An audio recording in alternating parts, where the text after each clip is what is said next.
Dedication? I think a parent's job is to protect our children, but also prepare them for the world so they become good, kind human beings. That's dedication. Find out more at fatherhood.gov. This hour of the Triangle Sports Leader is powered by Ritchie Law Firm, injury lawyers. Ritchie Law is on top of it. Go to ritchielaw.com. That's ritchielaw.com. They score! Broadcasting live from the Eagle Leasing Storage Studio. WCMC HD1 Holly Springs. 99.9 The Fan. The Canes light the lamp here. I'm WRAL meteorologist Elizabeth Gardner. A much more comfortable afternoon. We'll see gradual clearing with a high of just 88 degrees. And feeling good tonight, too. Mainly cloudy, but a low of 65. Tomorrow, we're turning a little hotter. We'll see gradual clearing with a high of 90. And for Father's Day, mostly sunny with mid-90s.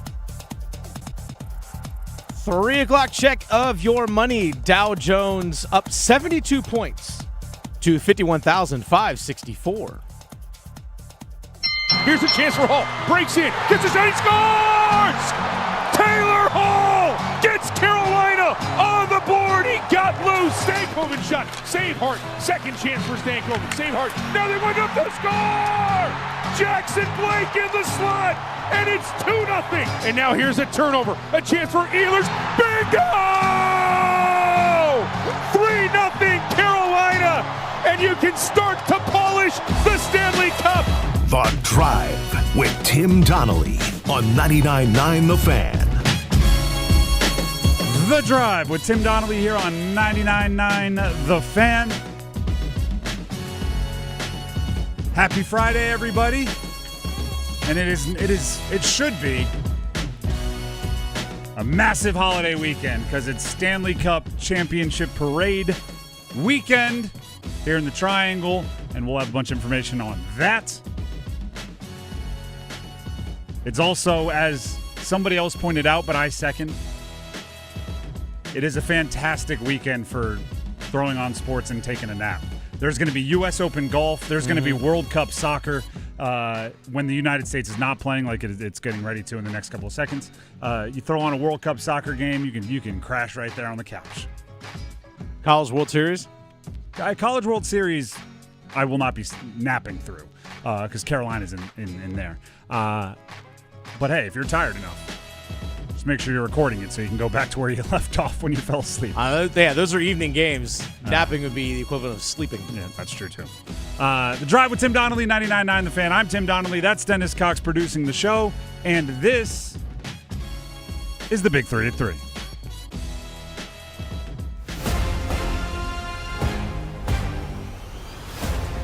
Number 1. First of all, the Big 33 is presented by Maynard Service Company, heating, cooling, plumbing, electric. If you've ever had anything up with your house, you know how frustrating it can be. Maynard Service Company takes away that frustration. Check them out online, MaynardServices.com, M-A-Y-N-O-R Services.com. The parade is tomorrow. 11 a.m. is when it gets started. As we've been saying, all of the details for the Stanley Cup Championship Parade, the Carolina Hurricanes Parade, can be found on 999thefan.com as well as the 999 The Fan app. And as I've been saying all week, failure to plan is planning to fail. Make sure you know where you want to watch, how early you're going to get there, where your backup place to watch is. And I'm talking about if you plan on doing the whole thing. If you're just a couple of buddies and you're just going where the breeze takes you, that's different. But if you're somebody that will be disappointed if you don't have the perfect memory that you're hoping to make, you're going to have to make sure it happens. They're expecting over 100,000 people on the parade route and at the rally at the end. And when you're talking 6 figures worth of humans, chances are somebody else is going to have an idea to sit at the exact same place where you want to sit. Somebody else may think, oh, that's the perfect spot where I can look down this road and up that road, and you're going to have to get there early. Now, be respectful. Don't go throwing elbows, but get there, plan early, and then once you're there, you can let your guard down. You can get ready to just have a great time, have a good vibe. Secondly, if your plan doesn't go perfectly, still be ready to let your guard down, have a great time, have a great vibe, because the Carolina Hurricanes won the Stanley Cup. Don't ruin it for everybody. Enjoy it. Have a fun time. We have some games, some little activities we're going to play here involving the parade as the show goes along, because this doesn't happen often. And parades are one of those things. They're like professional sports franchise values, or the size of championship rings. It feels like they're accelerating at 5 times the rate of inflation. They get bigger, they get crazier, they become more of a like a concert. I don't know. They become more of a thing every single year. So enjoy this one, because who knows what it's going to look like if and when the Canes win the next one. Right? If it's parades in 20 years, there might be like jetpacks. There might be holograms. Yeah, now we're talking. There might be. Right? Right? Jetpack. If you look at what the 20 years ago parade situation was versus the one that I'm expecting tomorrow, they're not similar. There's an evolution that has taken place. And those memories are awesome. These memories will be awesome, but they're going to be unique. So get out there and enjoy it if you can. And secondly, this might be, because I know there are some of you, small group, but vocal, that are really ready for maybe all of our hockey obsession to slow down, because you're fans of other sports and you are dedicated to the station, which I appreciate. But you're ready to start talking football, or maybe get more into baseball, whatever it is. If you don't want to deal with the parade, just avoid that whole area. There is no like, well, I'll just run down and get a bite to eat before that parade comes in. Like, there's none of that. Then is your point. I say, if you want to tell them they want to enjoy the parade and not be there, we have a way for them to do that.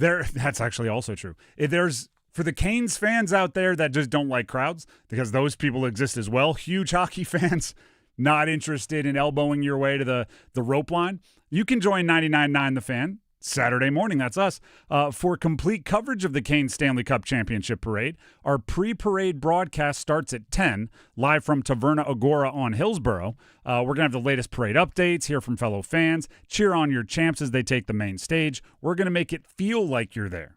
So if you don't want to wake up early, you don't want to plan, you don't want to do all that, just join us. It'll be YouTube, it'll be on air, it'll be the whole thing. Championship Parade coverage on 99.9 The Fan is brought to you by Parkway Sleep Health Centers in Cary. Sound sleep, sound health. That's number 1. Let's get to number 2. Number 2. The United States men's national team is taking on Australia as we speak. This is World Cup, FIFA World Cup, Group D action in the group stage play. The news of the day for the United States men's national team is that the player that has earned the nickname Captain America for the United States, Christian Pulisic, is not playing in this one. Calf injury, unavailable. Calf injury, unavailable. Getting the start in his place. Let me make sure I get his. Where is that? There we go. Getting the starting spot, Ricardo Pepi, who some people are really big fans of. They think this could be a breakout situation for him. I listened to a podcast before the World Cup where they were discussing who might get vaulted into a use the World Cup as a vault to perhaps a bigger between World Cup job, right? Whatever club he's with over there, European, maybe Premier League.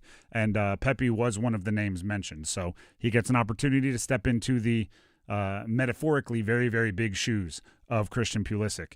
And they are taking on, as I mentioned, Australia.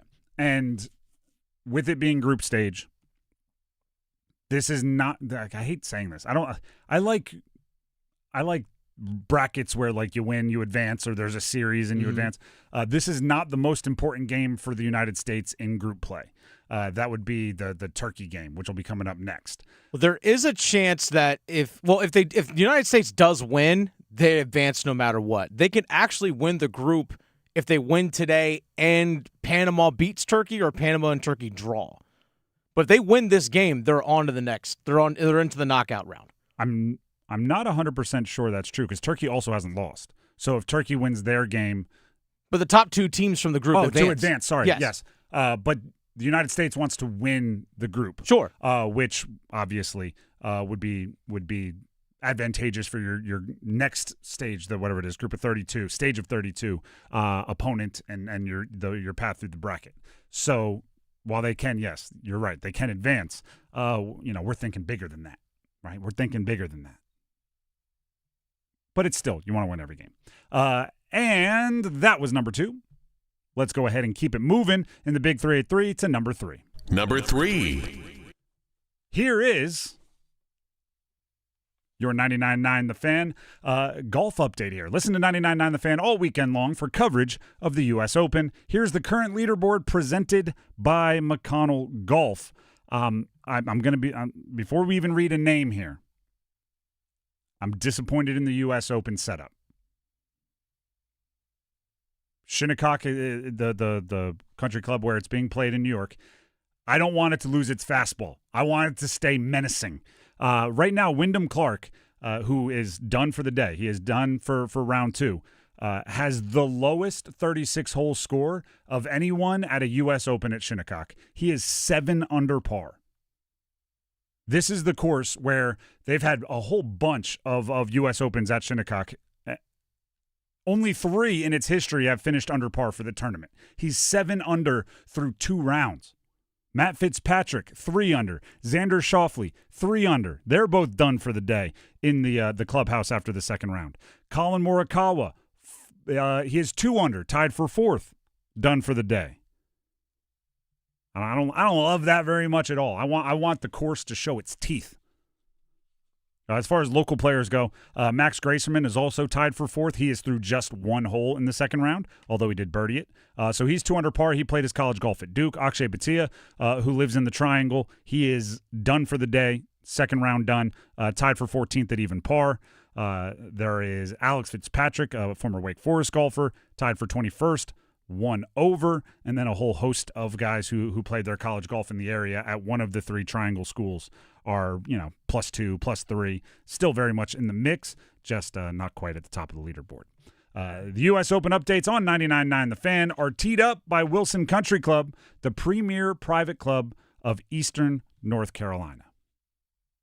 And yet, did something happen? 1-0 USA, baby. Let's go. 1-0 USA. USA. 1-0 USA, baby. USA, United States men's national team soccer, taking on Australia right now, their second game of the World Cup. Cameron Burgess with an own goal is what I'm being told. Goal. Yep. Cameron Burgess of Australia with an own goal. Yep. It's good things happen when you get the pucks on net. Get pucks on net. You attack the net, you get it to the blue paint, good things will happen. Things will break your way. Get a bounce. It's exactly what you earned. I mean, obviously I'm stoked. Way to go. USA, pucks on net. Pressure on goalies. It works in any sport where there is a goalie. Just keep them under distress. But you do. I can't keep that forecheck going. Let's go. I can't help but in the World Cup feel for own goals. I can't help but be like, that's a bummer for that guy. Oh, it was Balogun? Balogun, yep. Yeah, was the one that actually brought it and actually kicked it in front. Man. Would have been nice if he got a goal because he had 2 in the first game. He's dark horse for the Golden Boot, which goes to the player that scores the most goals in the World Cup. Would have been nice if he got the credit for it, but it appears like Burgess 100% went off of him. Netted it for himself. So, regardless of how it happened or who you feel bad for, the United States is up 1-0. Still very early. We're not even like 15 minutes into this game. Yeah, we were in the 13th minute. Still extremely early in the contest. But the United States has the early lead over Australia. Take that, Aussies. Kangaroo. Scary snakes and things. Take that. Is that just the most stereotypical way to talk about Australia? Maybe. But that is also how we're going to finish up the Big 3 at 3, presented by Manor Service Company. Heating, cooling, plumbing, electrical work. It's your house. Trust it with Manor Service Company. ManorServices.com. There's a parade tomorrow. Dennis and I have our 3 priorities. What are the 3 keys to having the best possible Stanley Cup Championship parade? We'll tell you next. Hey, what do you say? John Forsland here for my friends at Buffalo Brothers. My favorite place to go in the Triangle for the best wings on the planet. How about this special? Every Monday, half-priced wings all day. Dine-in only. Now that's a deal, baby. Everything on the menu is amazing. Pizza, apps, and always great drink specials. Visit any of their 5 Triangle locations and their pet-friendly patio, too. Online, buffbrothers.com. Aw, man, now I want wings. You hear that? That's the sound of Pepsi Zero Sugar. The better tasting, more refreshing Zero Sugar Cola. Listen to that endless pour. If it sounds this good, just imagine how it tastes. So good. Pepsi Zero Sugar. Let your taste decide. Stop by Handy Hugo's for great deals on your favorite Pepsi products. Head to Handy Hugo's today. If you have unfiled taxes or are in debt to the IRS, this is important news. Did you know the IRS has programs specifically designed to help people struggling with tax debt? Powerful tax assistance programs that can save you thousands if you qualify. No one knows these programs better than the experts at Optima Tax Relief, America's most trusted tax resolution firm, A-rated by the Better Business Bureau. Their award-winning tax attorneys and licensed professionals have resolved over $3 billion of tax debt for their clients. One call to Optima can start the process, helping to put an end to your worries about wage garnishment, asset seizure, and other aggressive IRS actions. Find the best options to solve your tax problems. Call the experts at Optima Tax Relief today for a free consultation. Call 800-746-0155. That's 800-746-0155. 800-746-0155. Optima Tax Relief. Some restrictions apply. For complete details, please visit OptimaTaxRelief.com. Now fighting for it behind the net is Martinook. Back across. They score! Oh, here comes the Hurricanes. It's 3-1. I'm trying to call a goal right now. And the Canes have a 3-1 lead. Sebastian Aho, how do you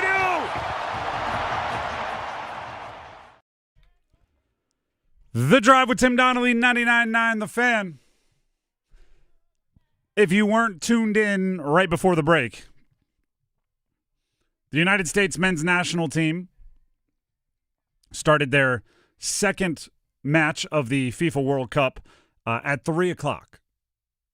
They are already up 1-0 over Australia.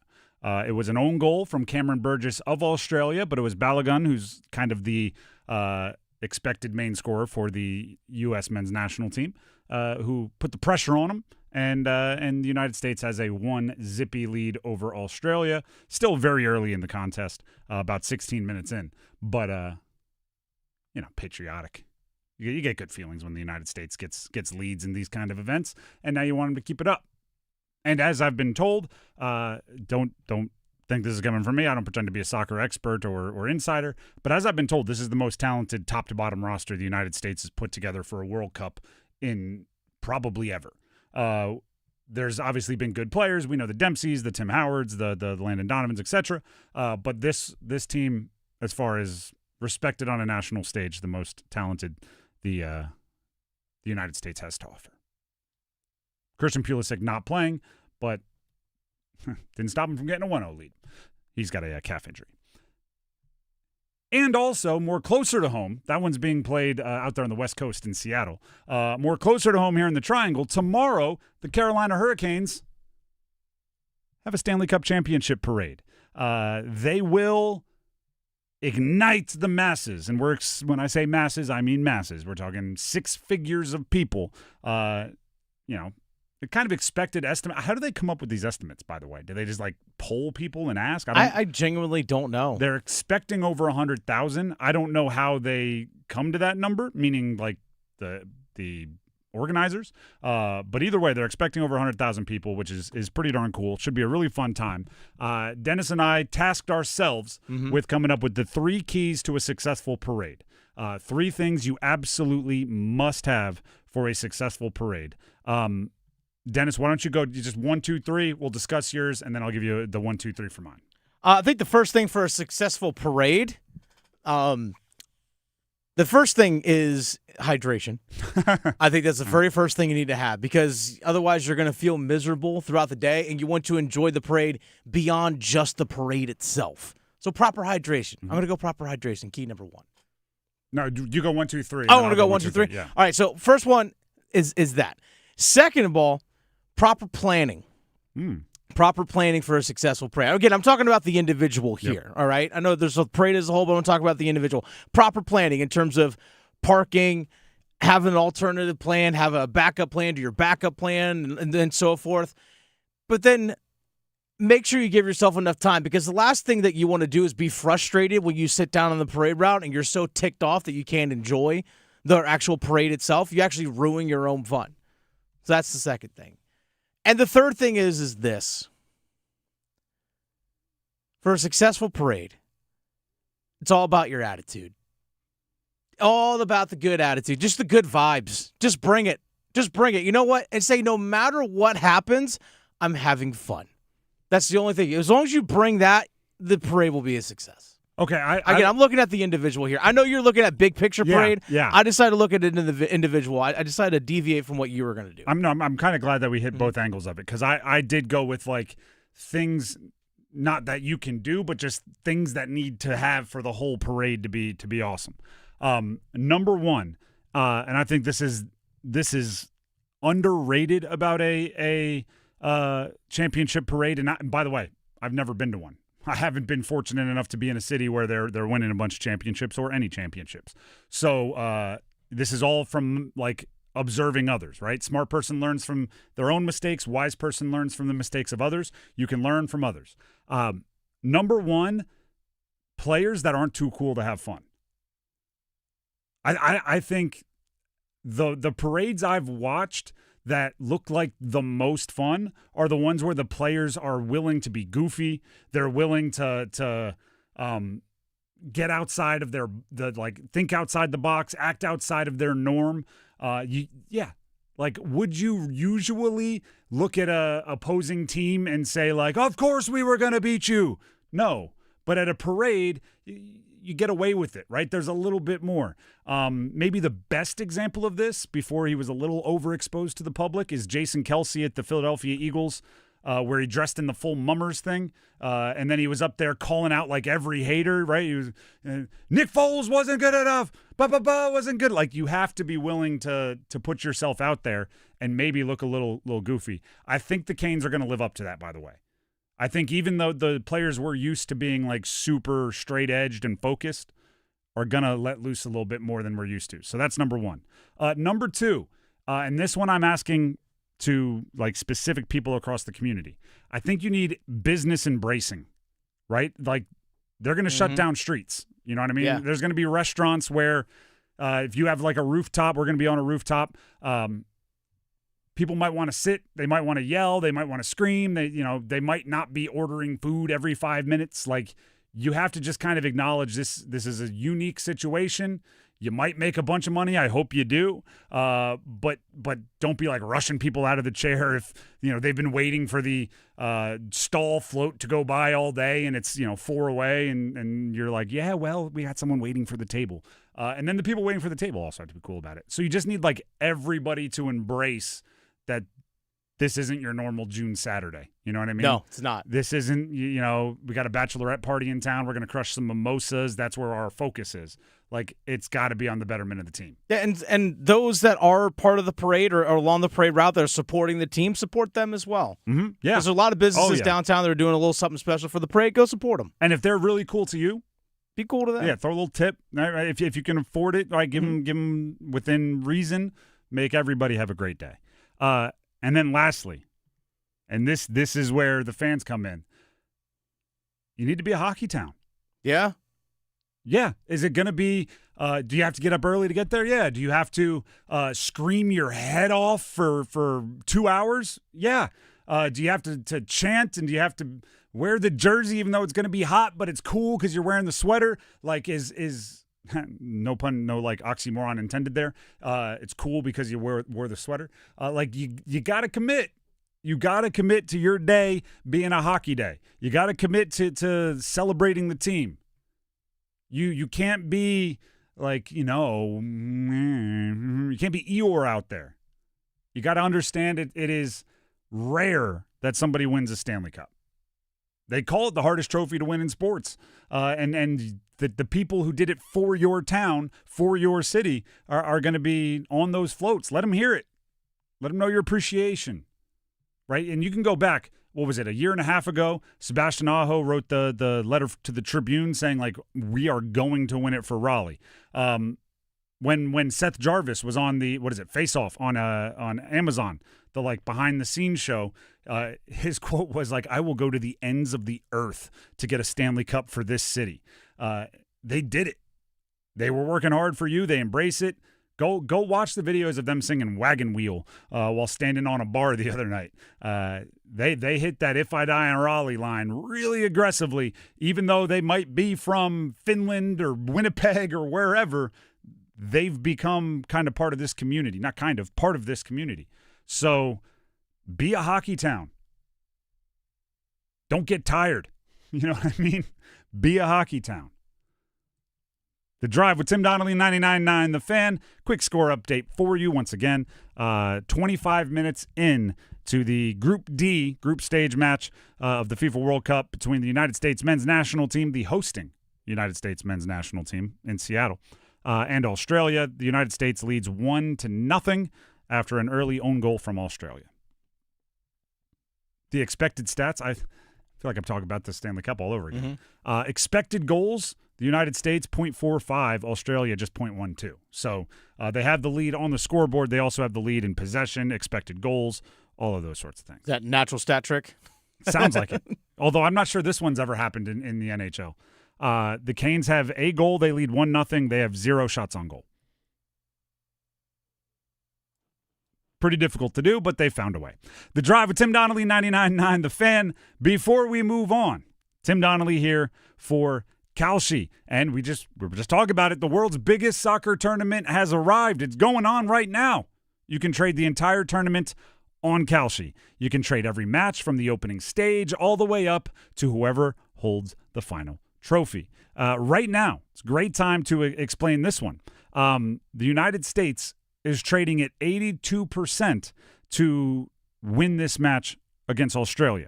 That means a $100 trade would pay out about $120 if it happens. But here's the deal. As recently as 3 o'clock, the United States was trading at 64% to win this match. So if you had bought into that trade at 64%, you could trade out right now, well before the end of the game, because that probability has moved up to 82%, and you would make some money there. When you are on Kalshi, you have to remember you're trading against peers in a live market, meaning there's no house. And as the probability changes after things like a goal being scored or a game being won or vice versa, you can buy in and out of your positions as they happen.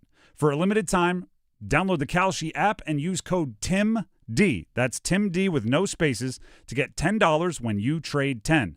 Kalshi, Kalshi, trade on the beautiful game. 18 plus only. Restriction and eligibility requirements apply. Event contract trading involves risk and may not be suitable for all investors. Prices, values, and available markets may differ from those mentioned. For more information, see Kalshi.com/regulatory. Gambling problem? Call 877-718-5543. Visit morethanagame.nc.gov. The Drive with Tim Donnelly, 99.9 The Fan. We'll be back with more updates on soccer, more updates on golf, and the Dean's List next. Congratulations to the 2026 Stanley Cup champion Carolina Hurricanes. Brought to you by TimberTech Decking and Railing. Order free samples at TimberTech.com. TimberTech, everything wood should be.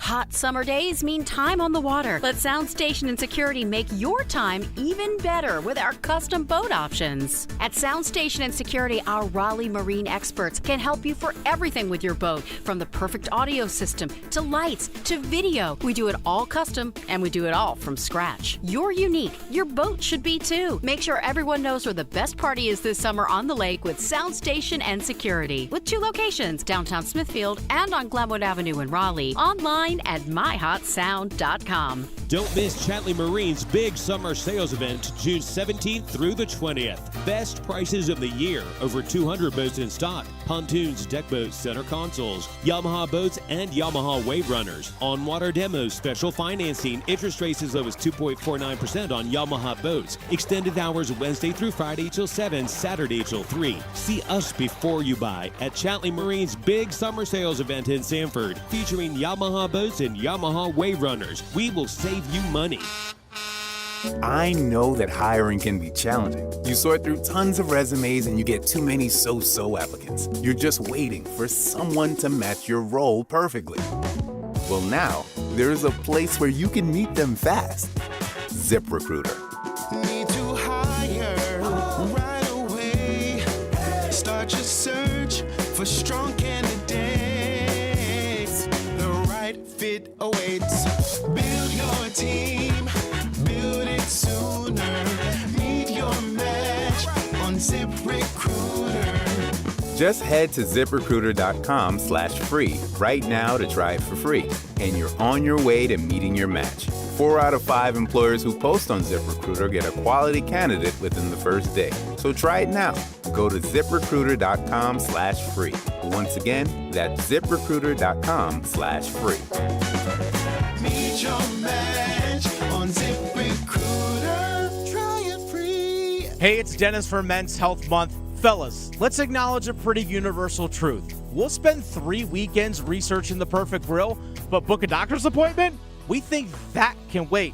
The problem with that thinking is the silent killers that take out most men, heart disease, lung cancer, they don't send warning signs. They're in the background doing their damage, and before you know it, it can be too late to tackle effectively, which is why we're partnering with Craft Body Scan this month to help get the word out about how easy it is to be proactive about your health.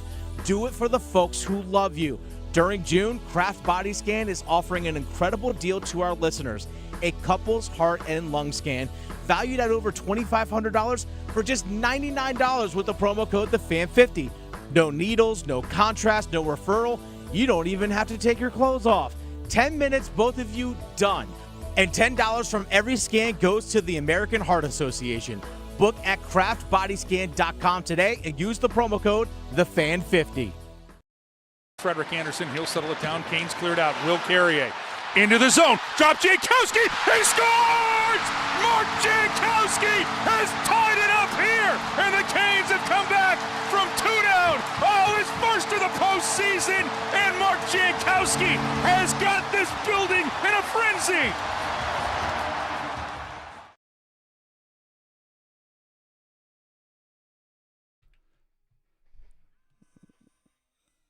The Drive with Tim Donnelly, 99.9 The Fan.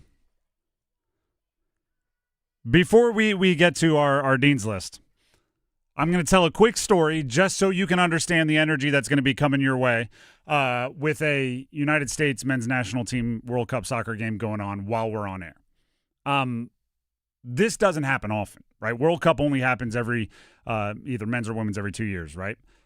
And with time differences, depending on where it's being played, sometimes there's almost a 0% chance that the World Cup United States games would be going on whenever I'm hosting, right? It has happened one other time. I was doing a morning show. This would have been probably 6 years ago when the Women's World Cup was going on. And much like Dennis and this show has settled on the screeching Freebird bird for when there is a goal, like whatever we're talking about, boom, that's going to play. We're going to know what's going on. We're going to go crazy. At that time, our producer for the previous show in a different market decided that he was just going to flip his mic on and yell "Goal!" every time the United States scored. What we didn't know, or we knew that the United States women's national team was very, very good. What we didn't know, I think they were playing Honduras or something, maybe Nicaragua. It was just it's unimportant to the story. I think they scored like 14 goals or something in that game. Yeah, it was like 10-0. It was something ridiculous. So our entire show was like, all right, let's get back to talking about whatever we were going to talk about. And then screaming And then, okay, all right, we got a little time here. Let's talk. And screaming, and we stayed committed to the bit. By the end, like no voice, no anything. We were just basically screamed for 2 straight hours because they just kept scoring over and over again. Alex Morgan had 5 goals in the game, I want to say, by herself. So if the United States goes ahead and does it, right, if they pour in 9-10 more goals here against Australia, just know the energy's coming your way. When a goal is scored by the United States, we're just going to ramp it up each time. Right now, the score is 1-0 USA over Australia, a little over a half hour into the game. But you'll know what happens. Trust me, there will be it won't be like was that a goal? Are they excited? You'll know 100% when you see it. That's the update for the World Cup there. Now, as promised, we can get into the Dean's List.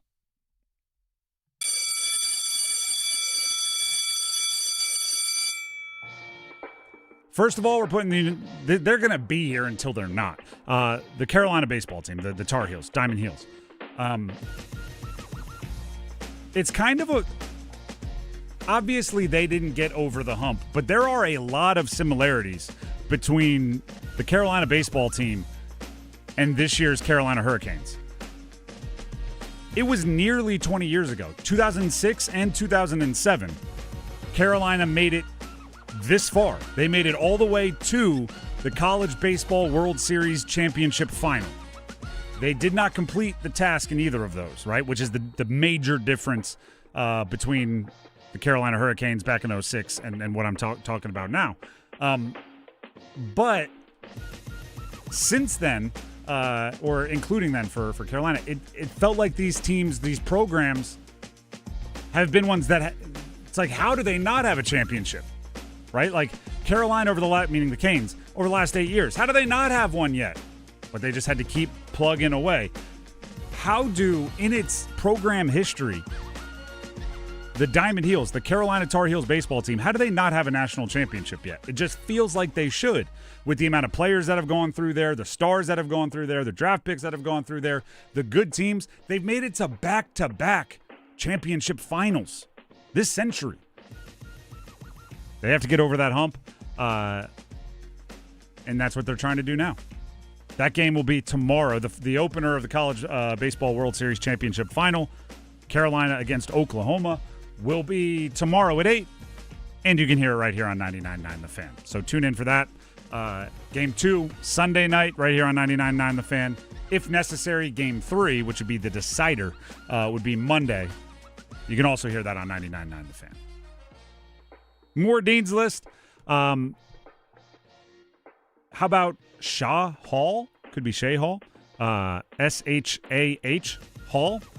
NC State basketball landed a commitment from 6'10", 240-pound power forward Hall. He'd been playing at JUCO Shelton State, where he averaged 9.4 points and 7.8 rebounds, as well as 2.2 blocks. They needed size. They needed defensive ability down low. Obviously, you got to figure out what will and won't transfer from the JUCO ranks to the ACC. But 2.2 blocks is encouraging. And obviously, 6'10", 240. And without getting too weird. Can't teach 6'10". Can't teach 6'10". And again, without being too weird, the dude is yoked. Like, it looks like, well, at least physically, he'll look the part in the ACC. You'd hope that the defense can transfer in whatever you get offensively. Defense and rebounding can transfer in anything you get offensively is just a bonus. But they needed big bodies as they build their roster out for Justin Gainey's first year. That's a big one. Hey, you're the first guy off the bus. Yeah, exactly. Yeah, you're the first. Who are we playing? And also, what? Don't let Dave Doran see you. Right? He's got, not quite, but in the same category of Dwight Howard's shoulders. He's okay. He's a big dude. What's his name? How you spell the first name? S-H-A-H Hall. And you can't have too much size. Let's just call it like it is. When you look at some of the other ACC teams, the teams at the top of the ACC, Duke, Louisville, Carolina, they're stacking 6'10 plus. They got 7-footers. You need a couple bodies you can throw at them. Dennis, I'm guessing you just Googled? Yeah. Big dude. Junior college honorable mention All-American. Yeah, it's a big dude. He fits the athletic visually. He fits the athletic profile. I'll leave it at that. without getting too weird, we'll move on. Dennis, do you have any Dean's Listers you'd like to toss on here? This Hall guy. There you go. Throw him back on there. There you go. That's all I have. Dean's List, Aiden Banfield, Carolina Tar Heel offensive guard, football we're talking. Matt Miller, ESPN draft analyst for ESPN, put out a list of the top 5 prospects for this upcoming NFL draft going into the college football season. Banfield, the 4th best NFL guard prospect for next year's draft, playing for Carolina. I would remember that, Carolina, as you look to decide where to run the football, who to pull. Maybe the guy who the NFL is very, very excited about would be a good option. I got one more here. Oh, yes. And then lastly, Caleb Wilson, UNC forward. A lot of UNC in here. I saw that he's tweeting out. He's got a little endorsement with Chipotle. Nice. Good for him, but more so than like making the money. If you need to gain weight as an athlete, and I think that's one of the last things he has to do, like in his development. If he puts on 20 pounds, keeps his explosiveness, keeps his jumping ability, learns to shoot, massive improvement from an already really, really, really good prospect. From my trying to gain weight in college days, I can tell you, you can pack a lot of calories into a Chipotle bowl if you just keep asking for double scoops of everything. And if it's your endorsement, I'm guessing you're getting some store credit. It's a good way to handle it. Caleb, good on you. Yeah, that metabolism will slow down just a little bit. You'll be fine. Yeah, the issue with basketball, though, is you just, like, even in the offseason, you're just playing pickup. You're just running and jumping and running and jumping. You burn so much calories. So many calories would be the proper grammar way to say that. You got to replace them. The Drive with Tim Donnelly, 99.9 The Fan. That is the Dean's List. We can go ahead and dismiss.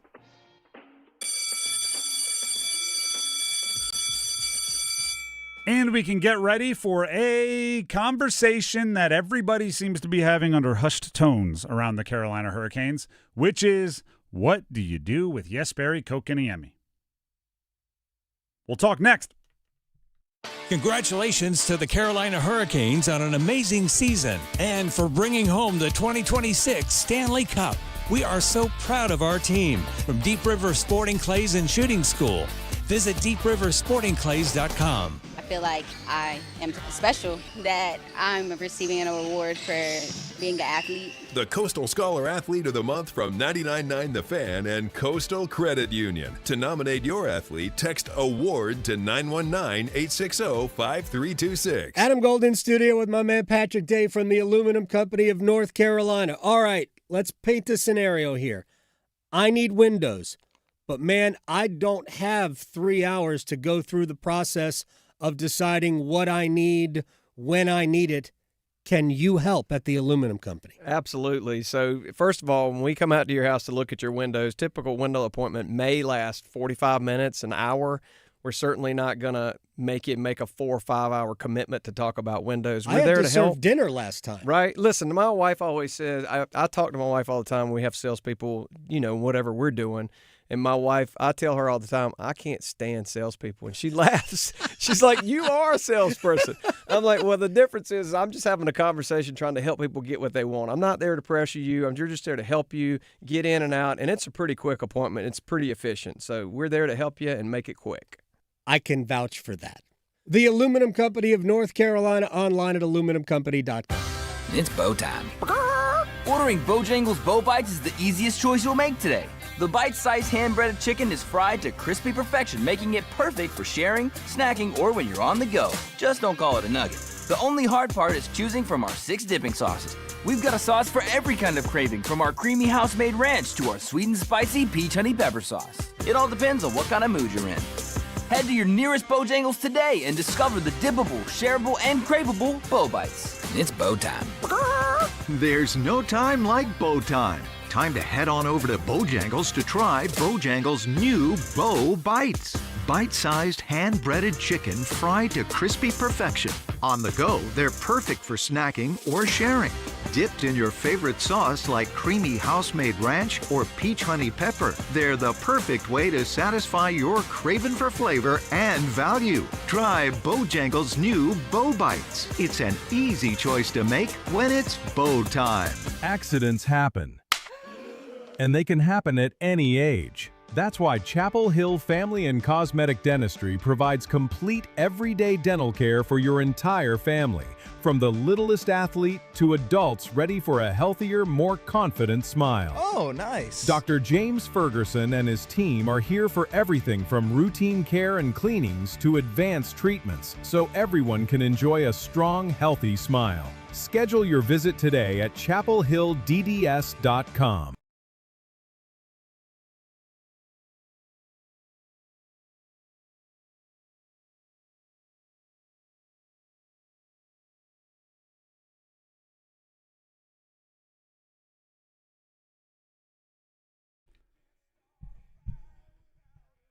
The Drive with Tim Donnelly, 99.9 The Fan.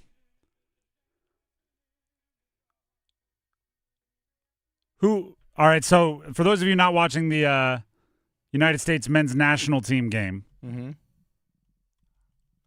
I have I have an update here. It looked like the United States may have scored a goal on a header from, and I need to make sure I get the name right, Alex Freeman, the defender. Dennis, do you know who Alex Freeman is? We're going to continue doing this just because we got, Canes Parade on the mind tomorrow, so there's a lot of comparisons here. You know who Alex Freeman is? Who? He is Mark Jankowski. Yeah. Because he just had a goal taken away by what appears to be offside. That's Mark Jankowski, right? A gigantic goal taken away in the postseason. It's important. Well, they're doing a VAR check. All right.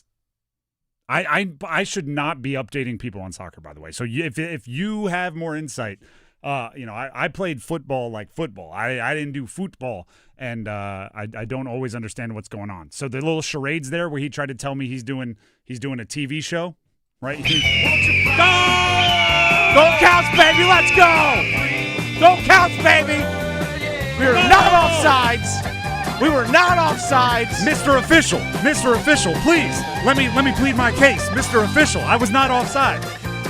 So now he's no longer Mark Jankowski. No. Goals taken off the boards because of offsides. All right, who had one reviewed and they put it back? Who had one reviewed and upheld? That's who he is. That was not goalie interference, sir. I was pushed. Oh, it's got to be the Svech goal. Yes. Where Ehlers was on his back inside the net. He was not offside.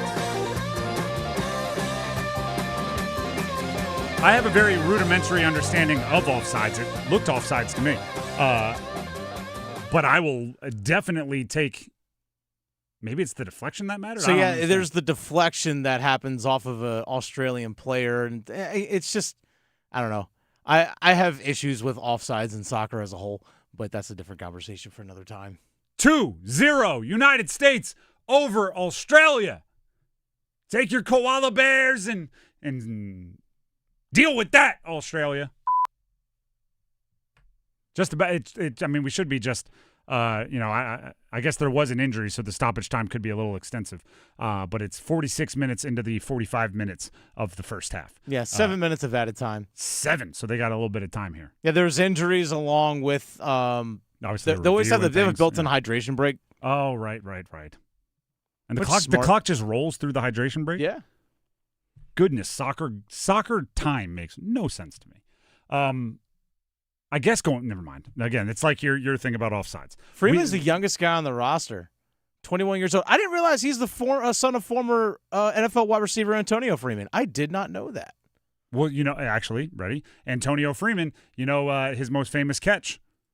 The one where he's bouncing around on the ground and it actually bounces off his leg. And then he kicks it back to himself, catches it from Brett Favre, and stands up and runs the rest of the way. Mm-hmm. Should have known his son was going to be a soccer player. He's over there, juggling it with his legs on the NFL field. Well, he was the one that actually was in that collision that stopped the game for a few minutes. Oh, so he's having quite an eventful first half. Baller. Freeman, way to go. United States, and it's Freeman. And it's the United States against other countries. Live free, right? Like the whole thing. You can't write this script. United States 2, Australia 0. Is he from Rhode Island? I think that's their That's like their town or their state phrase, has something to do with freedom. New Hampshire? I think it's New Hampshire. Maybe I'm wrong. Either way, I also think this is funny. Sorry, everybody. We're just talking World Cup. We're excited. The United States is winning. I think it's funny. Soccer and tennis, when they do replays, for some reason it's like cartoon. It looks they go to like a Pixar digital recreation, and they're like, as you can see, this digital person was on sides, and I'm like, okay. I hope I guess it's all motion capture. It's New Hampshire state motto: "Live free or die." Yeah. See, there you go. Maybe it's from New Hampshire. Either way, the United States is up 2-0, and if there's another goal, we'll go crazy yet again for the United States. And we can move on to our conversation about Jesperi Kotkaniemi. We planned on having this conversation yesterday, and something jumped in, and we didn't get it. So the universe doesn't want us to talk about Jesperi Kotkaniemi. And maybe that's because even though you know the conversation you're going to have is kind of a tough one, you like the guy. I'm very impressed just as a human with the way Jesperi Kotkaniemi has handled the last 2 years with the Carolina Hurricanes. It's got to be tough to be a player who was drafted as highly as he was, top 3 pick, to be as highly compensated as he is, almost $5 million a year, to have had so much of that high expectation, to have so much of those high values kind of put on him, and then to be healthy scratched when the team that you've been working with for a few years now finally kind of achieves everything that you had been working to achieve.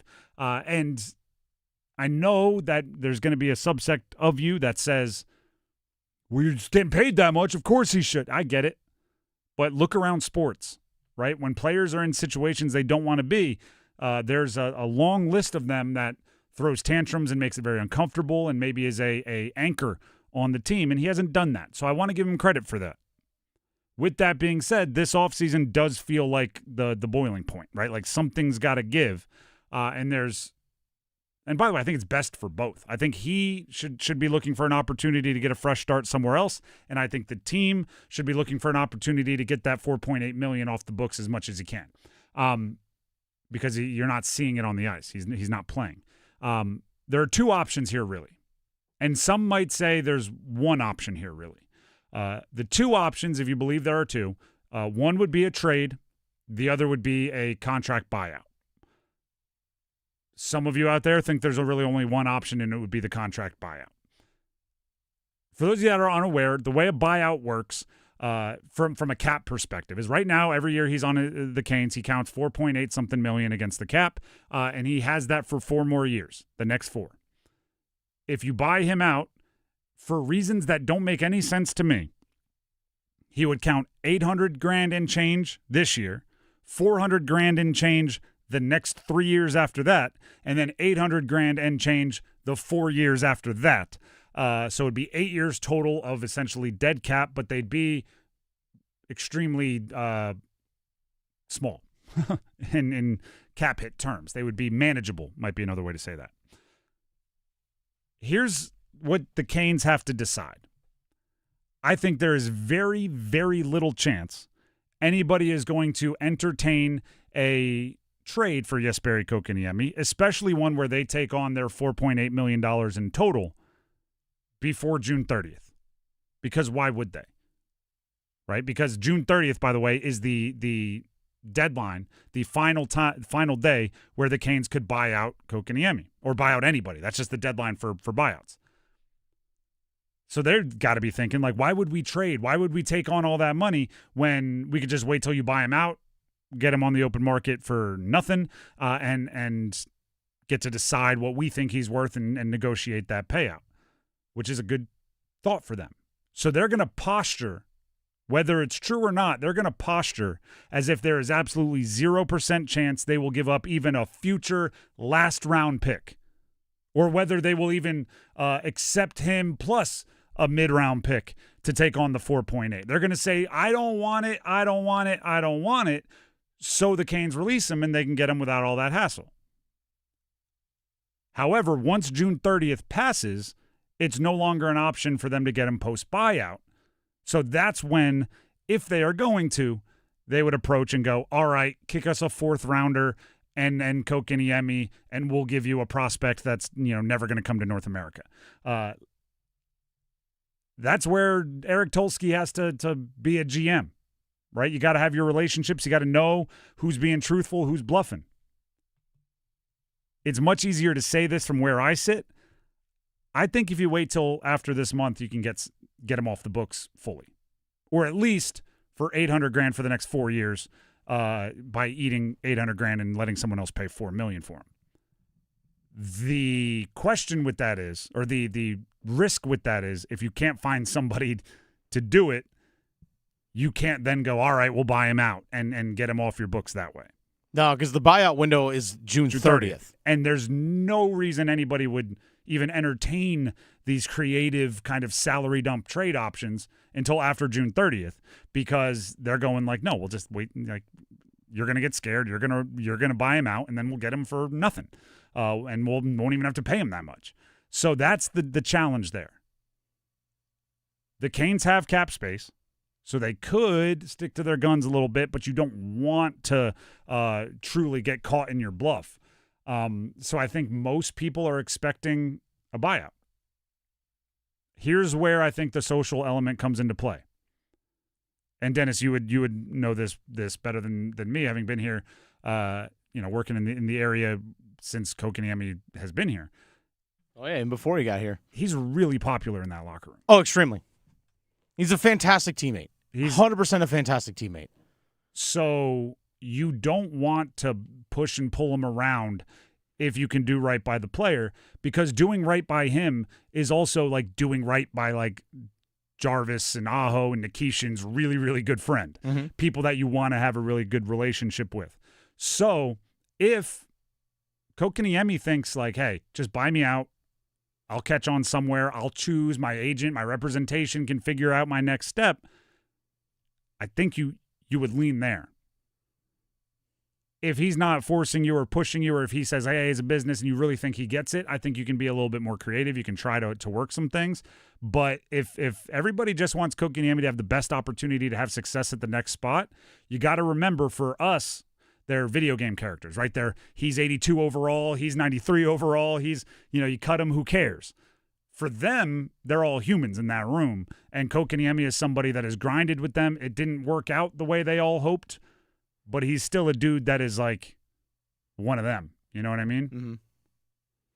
I mean, there's a hilarious video right now of Alexander Nikishin selfie videoing, and Kotkaniemi is singing along in Russian to the song they're singing, and you're like, okay, these people, they've invested in each other's like social relationships, and if you can score some points with some guys by just doing a solid by Kotkaniemi, that could be worth, the $800,000 against the cap in 2030 or whatever it is, 2032, when the cap is going to be actually significantly higher than it is even right now.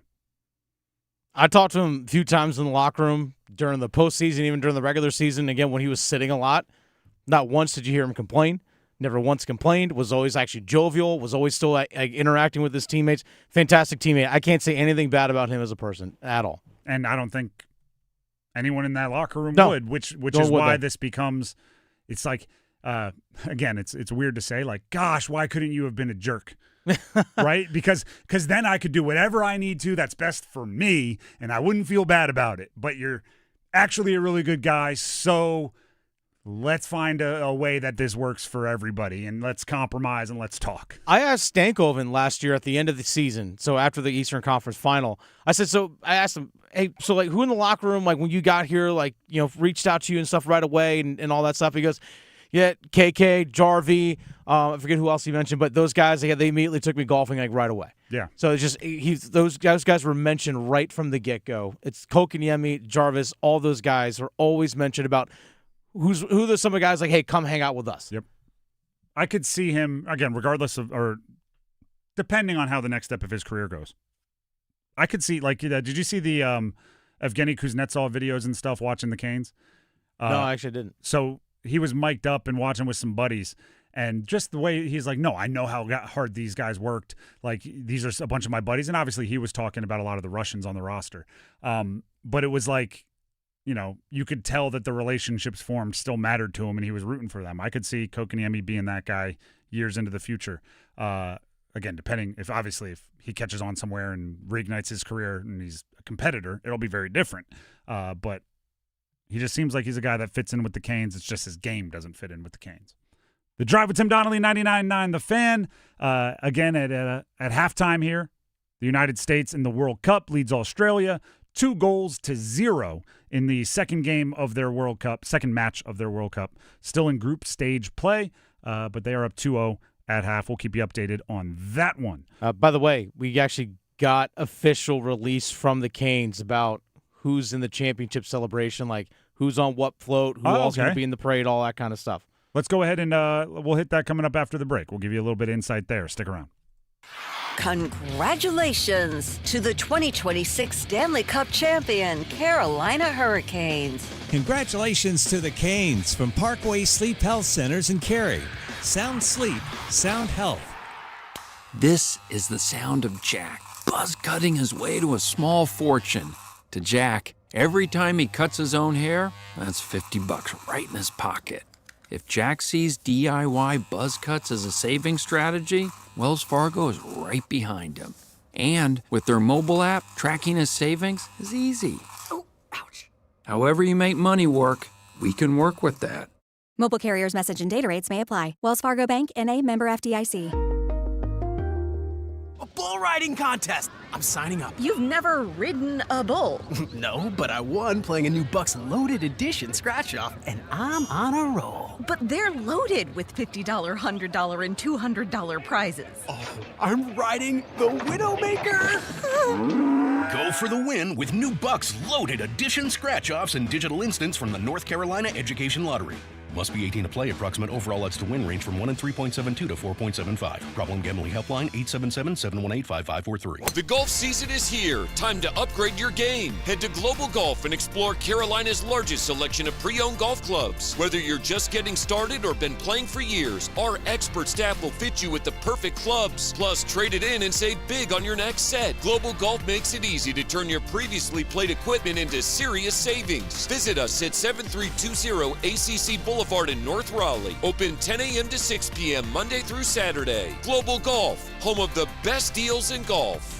I'm attorney Brian Ritchie. Big truck accidents can cause life-changing injuries, and life-changing injuries deserve life-changing money. I know big truck wrecks, and I know how to fight those big insurance companies. If you've been hurt by a big truck, contact us at ritchielaw.com. I'm on top of it. Broadcasting live from the Eagle Leasing Storage Studio. WCMC HD1 Holly Springs. 99.9 The Fan. The Canes light the lamp here. I'm WRAL meteorologist Elizabeth Gardner. Gradual clearing for us this afternoon and cooler than yesterday with a high of 88. Overnight tonight, mainly cloudy and 65. Tomorrow, I know a lot of folks will be out for the Canes Championship Parade. Parade time temperatures around midday will end up being in the mid to upper 80s, and we'll see a high of 90 degrees under partly cloudy skies. 4 o'clock check of your money. Dow Jones actually closed today due to Juneteenth holiday. But the Dow Jones yesterday finished up 72 points, closing yesterday at 51,564.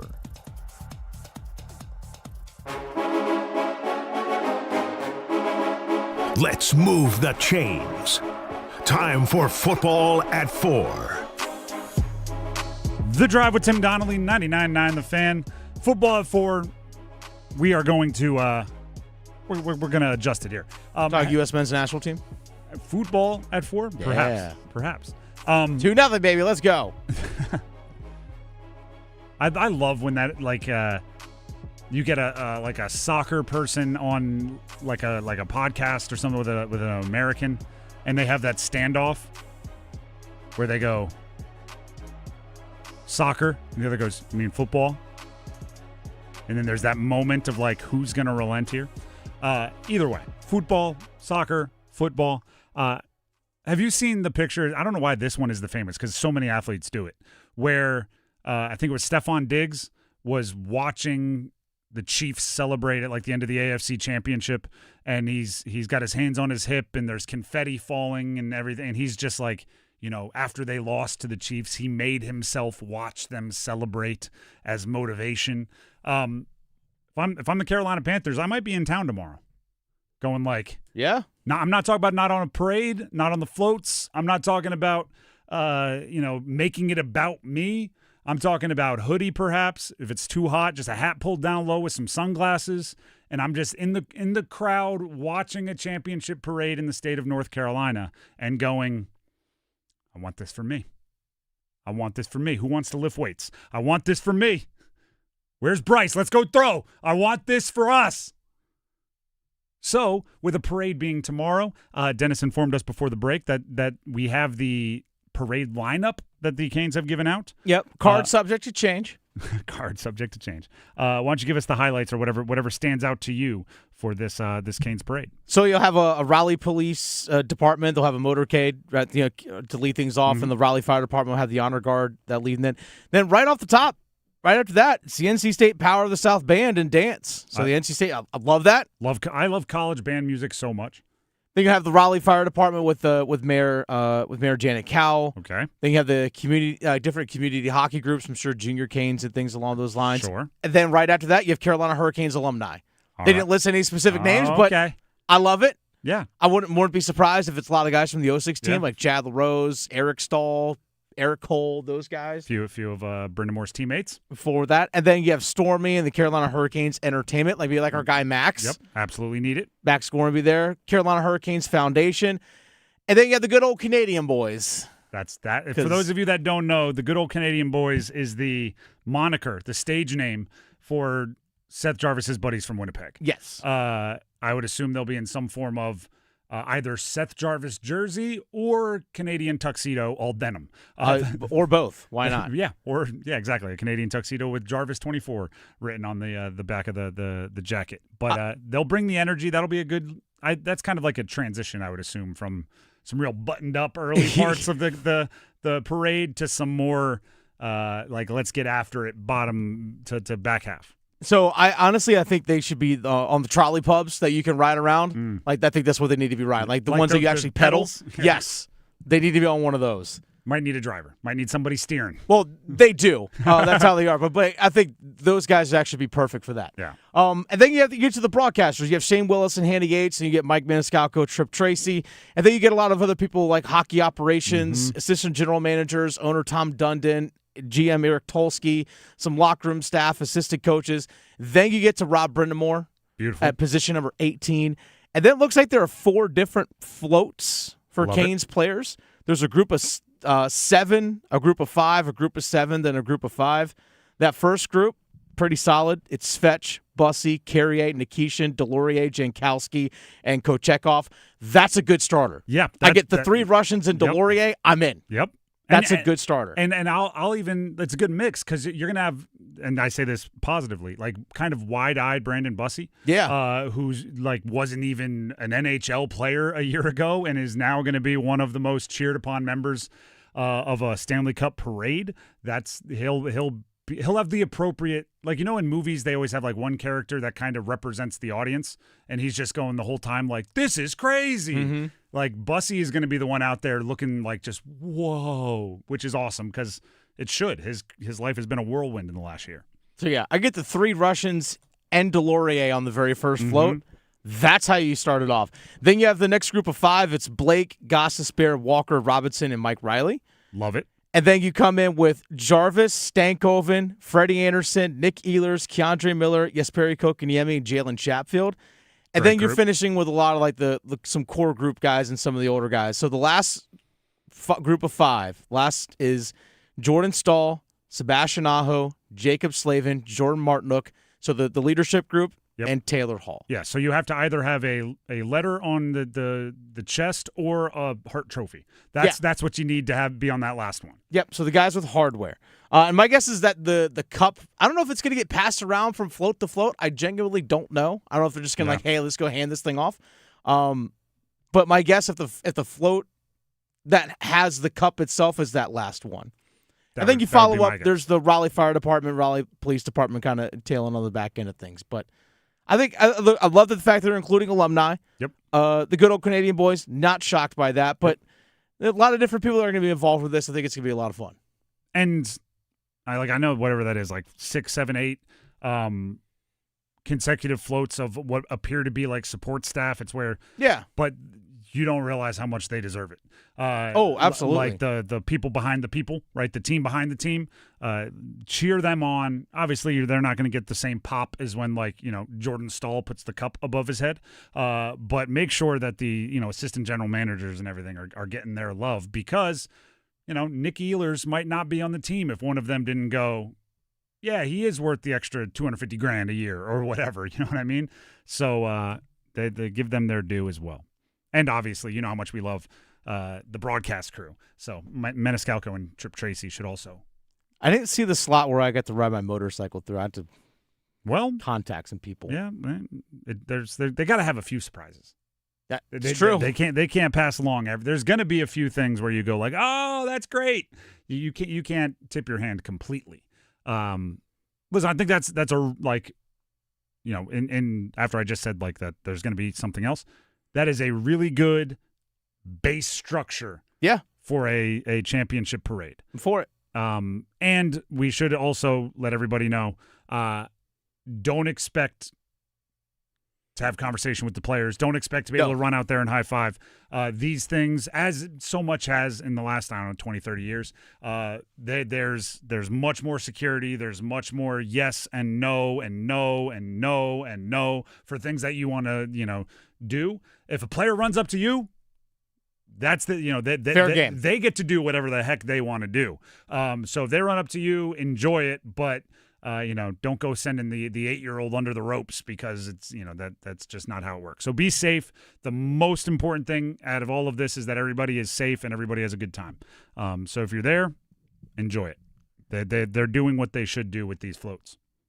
And if you're not there, tune in. You can actually watch along on YouTube. We will be out there. Yes, I will give you all the details right now. Please do. Join 99.9 The Fan Saturday morning for complete coverage of the Canes Stanley Cup Championship Parade. And as Dennis just said, that also includes our YouTube live stream, which we will. I mean, we're going to turn the camera and point it at the parade. So it'll be as if you're there.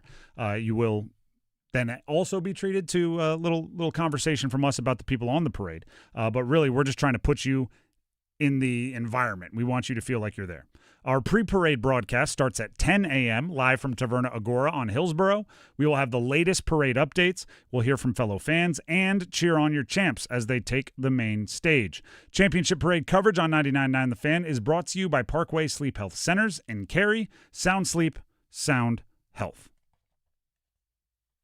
I'm really looking forward to this. I hope everybody else is as well. The Canes just a minute ago, by the way, posted party like it's 06. Yeah. And just pictures from the parade back then. Gosh, is that a time capsule? I mean, not only like the players that are in it, but also like the hair gel that the players are wearing and the sunglasses. There's some very 06. The Drive with Tim Donnelly, 99.9 The Fan. Before we move on, Tim Donnelly here for Mainer Service Company. Here's the deal, everybody. All right, party like it's 06, looking at the styles, the time capsules of 06. Some parts of your house might be built in 06, maybe well before that. If you want them to last the test of time, Mainer Service Company can help out with that. Heating systems, cooling systems, plumbing, electrical work. You want them to last as long as possible. You want them to be well maintained. You want them to be well taken care of. As the house ages, you want to be just as confident in the systems in your house as you were when it was brand new. And even if it is brand new, you still want to get it double checked. Mainer Service Company can take care of it. Heating, cooling, plumbing, electrical work. One of the things I love is that they train on all generations of the equipment. So like a water heater, they've improved a lot in the last 20 years. But they don't suggest, make, or they don't force you to get a new modern one with all the computer stuff, because that's what they know how to fix. If it's an older one, it's still working great. They know how to fix that too. They train on them all. So give them a call if you have anything going on in your house. 919-361-0993. That's 919-361-0993. Or visit them online at MainerServices.com. MAYNOR Services.com. When we come back, you heard the groupings of players that the Canes are putting on each float for the parade. When we come back, Dennis and I, versus each other, draft our own personal all-star Canes team if we had a float and we got to pick who joined us. We'll do that coming up next. Canes fans, the celebration is on. Join 99.9 The Fan Saturday morning as downtown Raleigh turns into a sea of red for the Carolina Hurricanes Stanley Cup Championship Parade. Our pre-parade broadcast starts at 10, live from Taverna Agora on Hillsborough Street. Adam, Dennis, and Tim will have the latest parade updates, hear from fellow fans, and cheer on your champs as they take the main stage. Championship Parade coverage on 99.9 The Fan is brought to you by Parkway Sleep Health Centers in Cary. Sound sleep, sound health. Tia, can you pass me a Baja? A what? Mountain Dew Baja Blast. Try it. It's tropical at first, then the lime flavor hits. Oh, okay. That's crisp. Tastes like vacation. Right? Mm-hmm. And it's mine now. Have a Baja Blast. Right now at Handy Hugo's, buy a 20-ounce Mountain Dew and get another for just $1. Do the Dew at Handy Hugo's today. Tim Donnelly here for Men's Health Month. We are catching up with Dr. Jonathan Chappell, orthopedic sports medicine surgeon from Wake Orthopedics. Doctor, when is an injury bad enough? How do you know that you should go see an orthopedics specialist? It's a great question, and it's something that both providers and patients often struggle with. If you are in activity and you have an injury and you feel a pop or you have immediate swelling, immediate pain in a joint and you can't bear weight, such as lower extremity, like an ankle or knee, or you notice a deformity, like in a wrist or a collarbone, these are circumstances you should probably see someone at an urgent care like Wake Orthopedic Urgent Care or at Wake Med to seek help right away. If it's something where there's some mild swelling, some irritation of a joint for a few days after an event, you can often give it a period of rest, take some anti-inflammatories, do some stretching, and many times they'll resolve on their own. For answers to questions like that one and much more about men's health, please visit wakemed.org. Download to see if you qualify. Not all customers will qualify. Transfer fees may apply. No Albert subscription required. Albert is not a bank. Albert Instant Loans are issued by FinWise Bank, member FDIC. Not an actual client. Terms apply. Kylie, what's wrong? I just got hit with a car repair bill. I'm behind on rent, and I feel like I can never save any money. Have you tried the Albert app?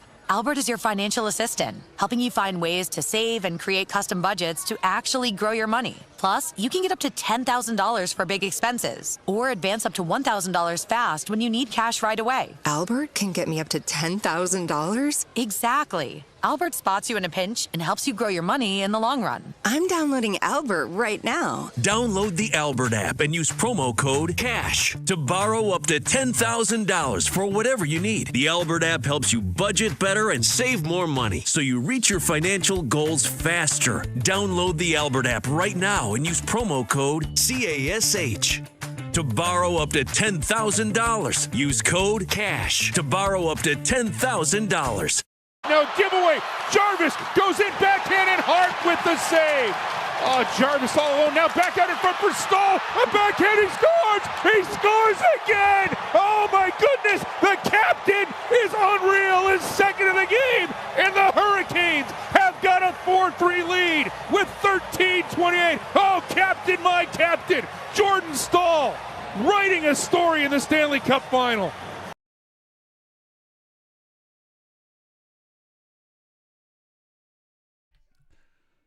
The Drive with Tim Donnelly, 99.9 The Fan. All right, let's get you some updates. United States men's national team, still group stages of the World Cup. They lead 2-0 over Australia. We are in the second half now. It was an own goal by Australia to get things started, and then a header from Alex Freeman, one of their defenders, meaning the United States defenders, who it looked like it may be taken away due to some offsides. They did all the reviews, the VAR, and turns out he was onside, so the goal was good. And that's how the United States has a 2-0 lead. That was all in the first half, by the way. And we mentioned this earlier. Captain America, Christian Pulisic, not playing in this game due to a calf injury. They haven't missed him too much so far, but he's going to be necessary if they want to achieve their big and lofty goals this World Cup. Also, the U.S. Open is going on. Listen to 99.9 The Fan all weekend long for coverage of the U.S. Open. Here's the current leaderboard presented by McConnell Golf. I feel like I've lied to you all a little bit because I hyped up Shinnecock Hills Golf Club so much as this golf monster that was going to chew up and spit out all of the best golfers in the world. And then Wyndham Clark went out there and went 64-69 in the first 2 rounds to be 7 under par going into the weekend. That's not usually what you see when Shinnecock hosts the U.S. Open.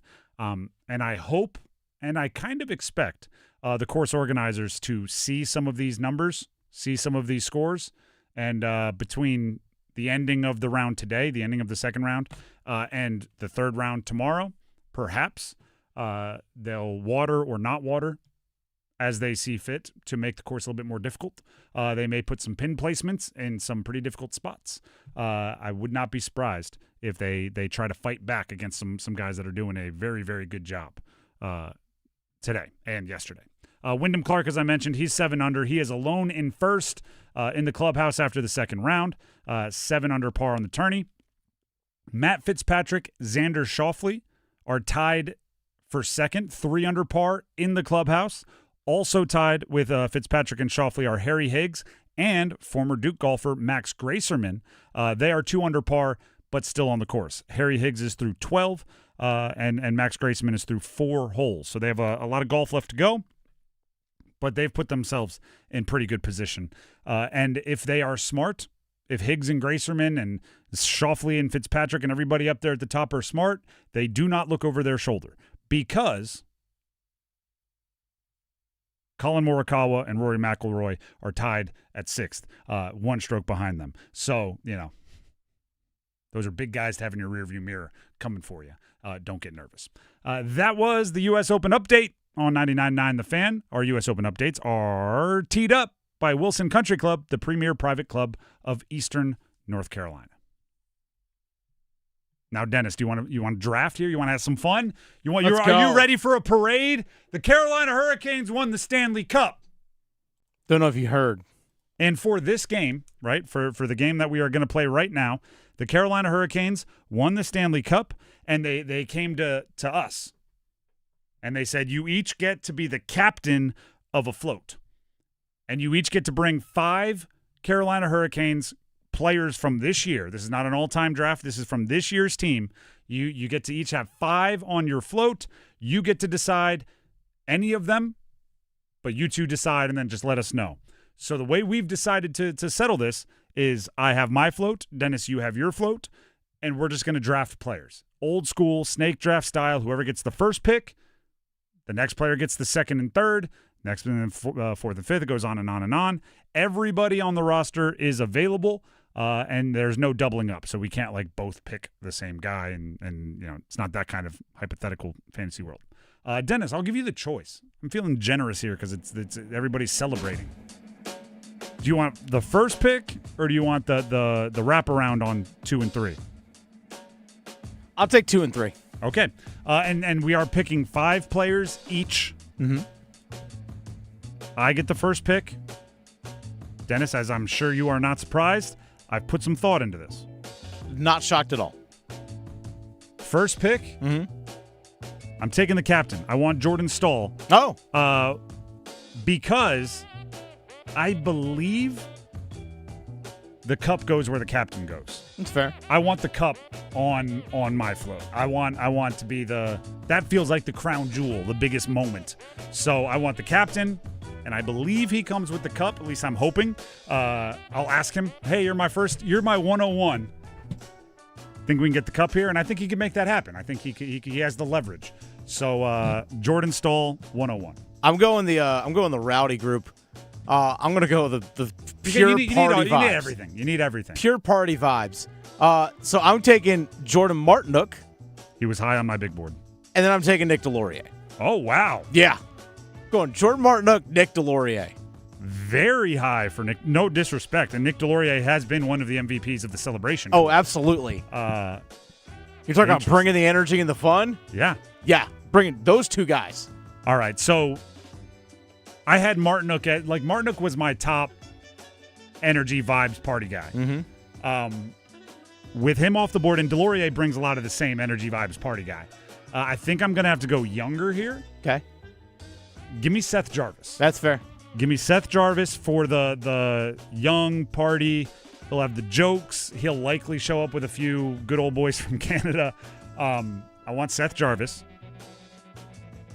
And now that I have Jarvis, this is like a picking like college teammates or something in the draft. You know they have chemistry.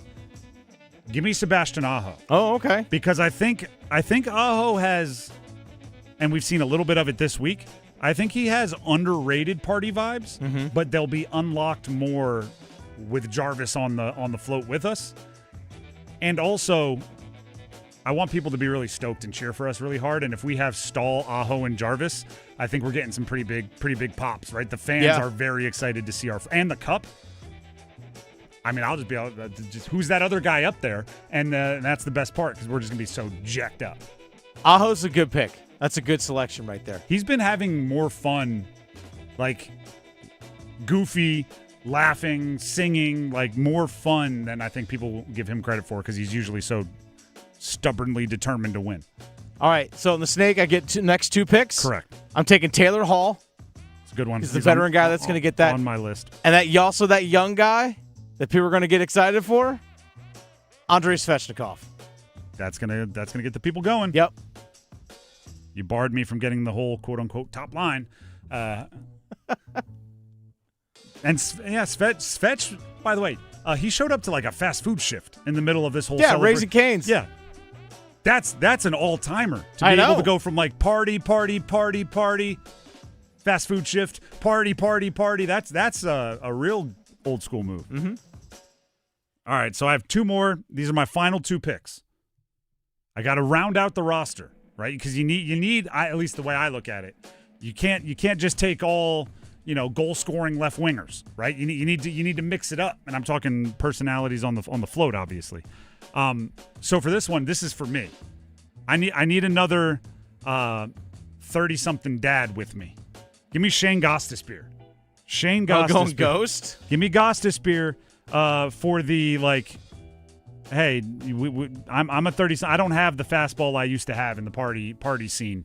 I need somebody that went to college in the at least early teens. You know what I mean? Like I need somebody who's not so freshly out or never went to college and is still like college age.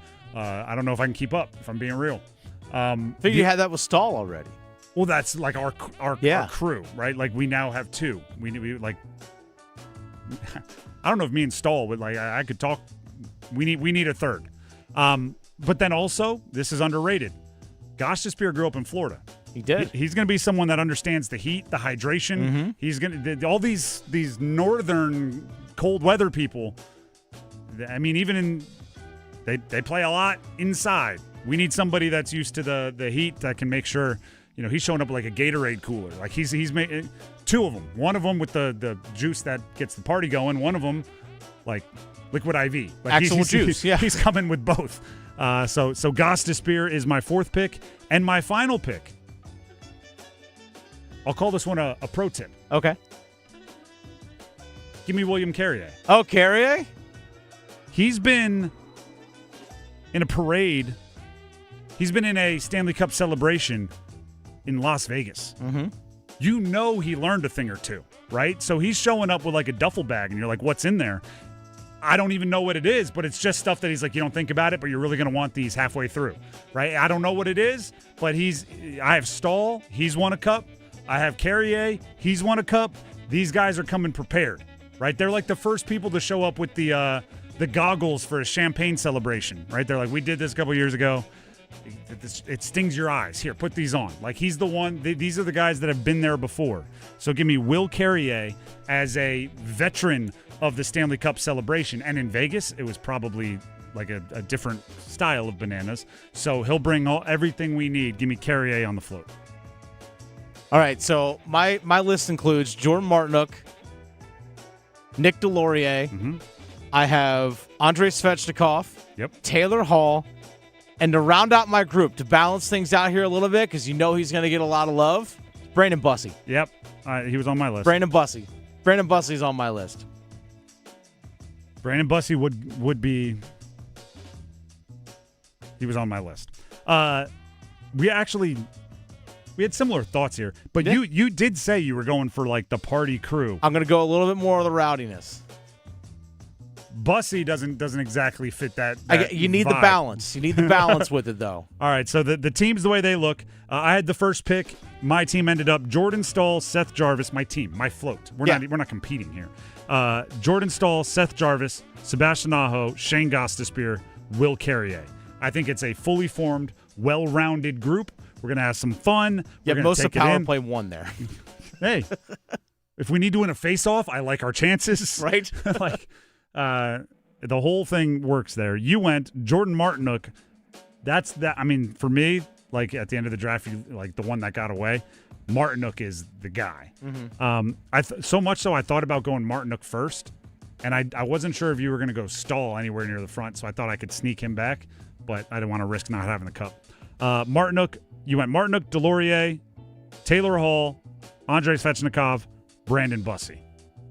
Two good groups, and that's no disrespect to anybody else. No, not at all. I mean, we could build like a solid third, fourth, fifth. You could pick out of a hat, and I'd be like, let's go. Let's have a great time. Yeah. Anybody on your big board that was undrafted, some honorable mentions? Some guys I thought about doing were Logan Stankoff and Jackson Blake were actually considered be high on my list as well. I had both of them as well. I also considered, and I don't know if this is like a way off the board pick, Pyotr Kochetkov. Kochetkov was definitely on my list. The one thing that I don't think my team has that I wanted, if we had another round, my like undrafted free agent priority, I need a wild card. I need somebody that you just you don't know what you have. Delorier, I feel like he kind of fits. Oh, that's there. my wild card. Like I don't have a true. We don't know what this guy's going to do, like block to block. Yep. You know what I mean? And Pyotr Kochetkov, I considered in that role, but it didn't work out. You need to have the one guy that's like, where did he go? Yeah, like exactly. That's Delorier for me. Where did he go? Then he just pops back up with something random. Yeah, like you're on top of a float, and you're like, where'd he go? And then he's like making eye contact, same level with you from a rooftop bar. Yeah, and you're like, you need to be here. And he's like, oh, you want poppers? Like, and he's just running down. Like that's what I need. I don't have that, and Kochetkov could have been, but he just comes back. Here's mozzarella sticks. Yeah. It's like, where'd this come from? That's what I need. That's what Nick Delorier brings. So he would have been my first if this were a draft, a 5-round draft. Yep. He's my first undrafted free agent. He's my first call. Get his agent on the line. We'll give him a nice signing bonus. He just comes back with, here's tacos, guys. Yeah. Who did we miss? Who was a steal of the draft? If you have some reactions to it, 99.9 The Fan on YouTube. You can jump into those comments, into that live chat. We'd love to hear from you. I think they're both pretty good teams, though, if I'm being real, patting ourselves on the back. This is The Drive with Tim Donnelly, 99.9 The Fan. We are in the 65th minute of the United States FIFA World Cup game against Australia. Score the exact same it was at halftime. It's still 2-0 United States over Australia, and we'll keep you updated on that one. In the meantime, this is a conversation that we've had for a very, very long time. We've had it quite often. I don't know if the conversation is changing, but the situation is changing. On Monday, okay, the Hockey Hall of Fame votes will be cast, and the results will be revealed.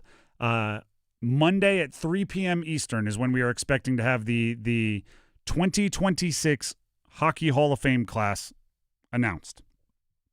And the conversation obviously comes back to Rod Brind'Amour. Now, the conversation that's never going to change is Rod Brind'Amour deserves to be in the Hall of Fame. He should be. I think it's ridiculous that he's not already.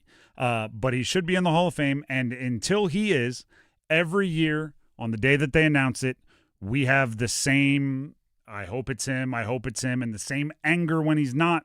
I've kind of settled in on this phrase when people ask me about Rod Brind'Amour in the Hall of Fame conversation. Rod Brind'Amour is a Hall of Famer. He's just not in the Hall of Fame. He is. The stats show it. He's a 2-time Selke winner. He's a Stanley Cup champion winning captain. He impacted winning. He has the raw counting stats for the most part. Like, I just don't get why he is not in the Hall of Fame. With that being said, if it doesn't happen this year, my antennas, my warning lights will start firing that it might not.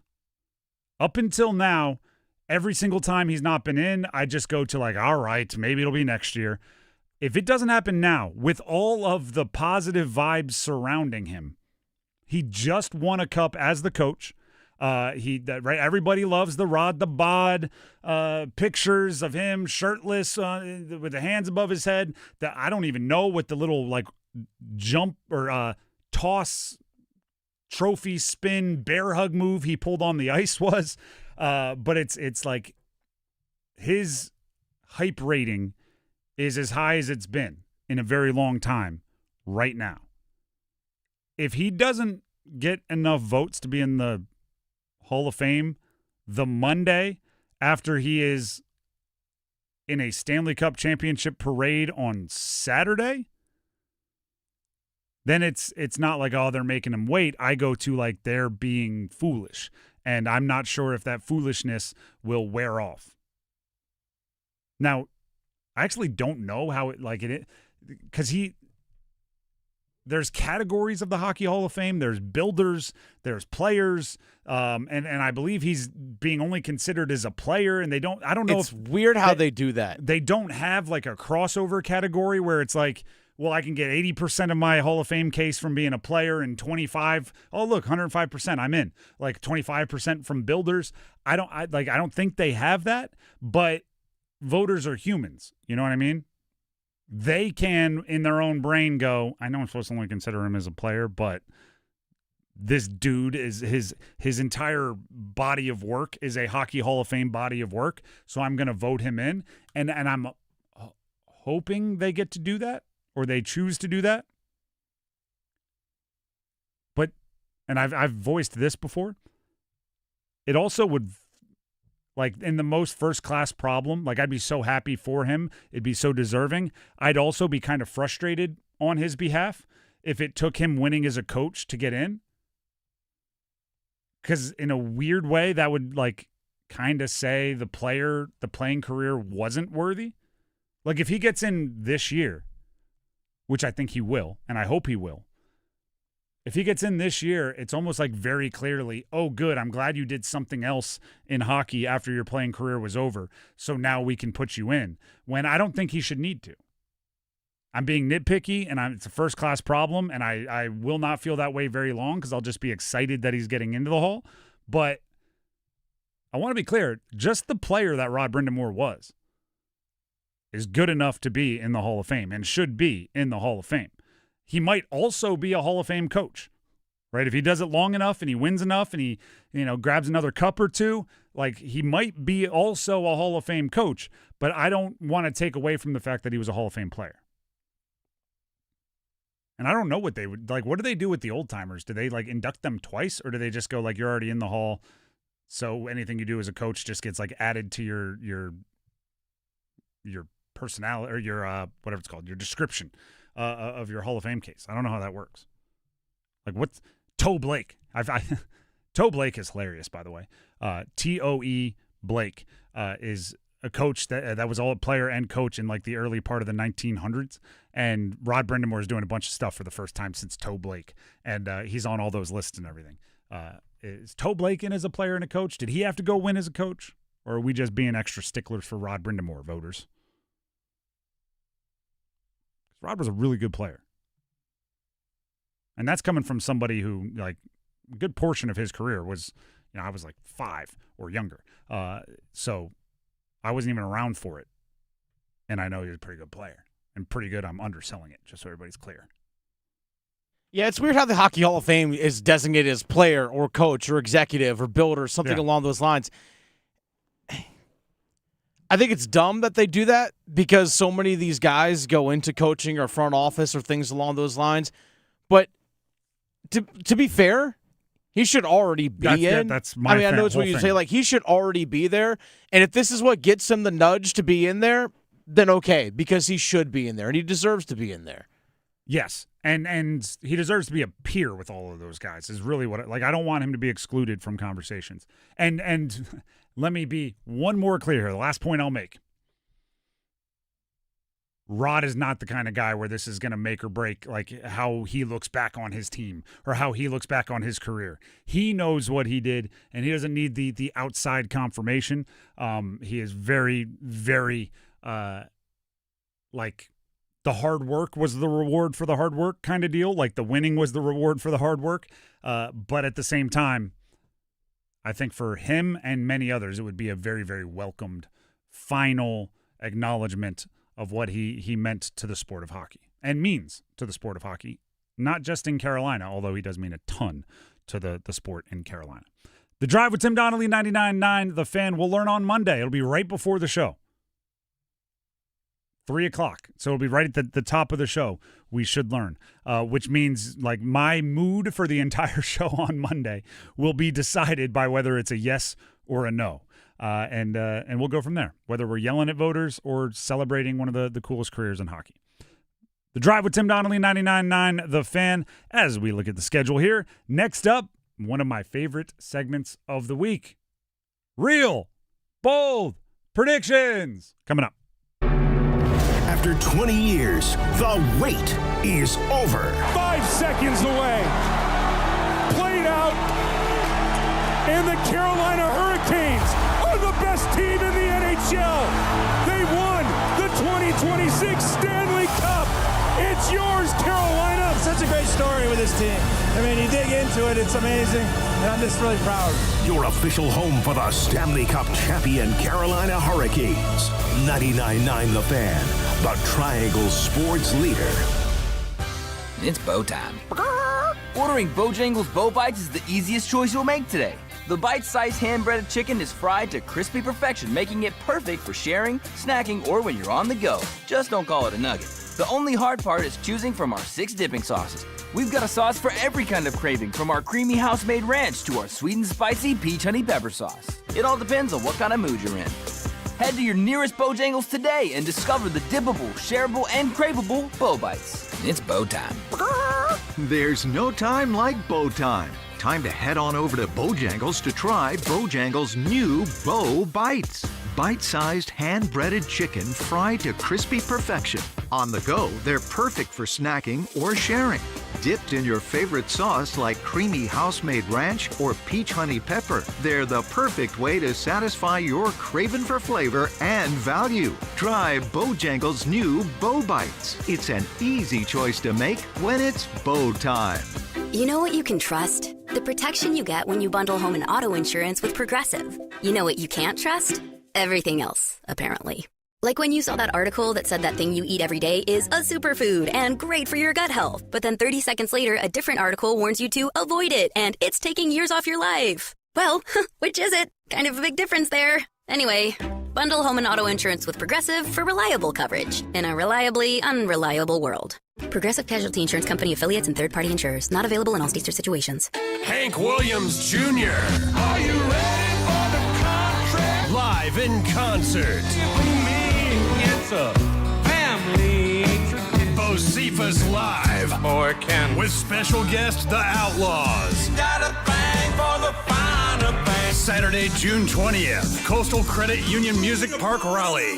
Born to boogie. Get tickets now at livenation.com. Part of the Mattress Warehouse Concert Series, presented by Live Nation. Don't miss Chatley Marine's big summer sales event, June 17th through the 20th. Best prices of the year. Over 200 boats in stock. Pontoons, deck boats, center consoles, Yamaha boats, and Yamaha wave runners. On-water demos, special financing, interest rates as low as 2.49% on Yamaha boats. Extended hours Wednesday through Friday till 7, Saturday till 3. See us before you buy at Chatley Marine's big summer sales event in Sanford, featuring Yamaha boats and Yamaha wave runners. We will save you money.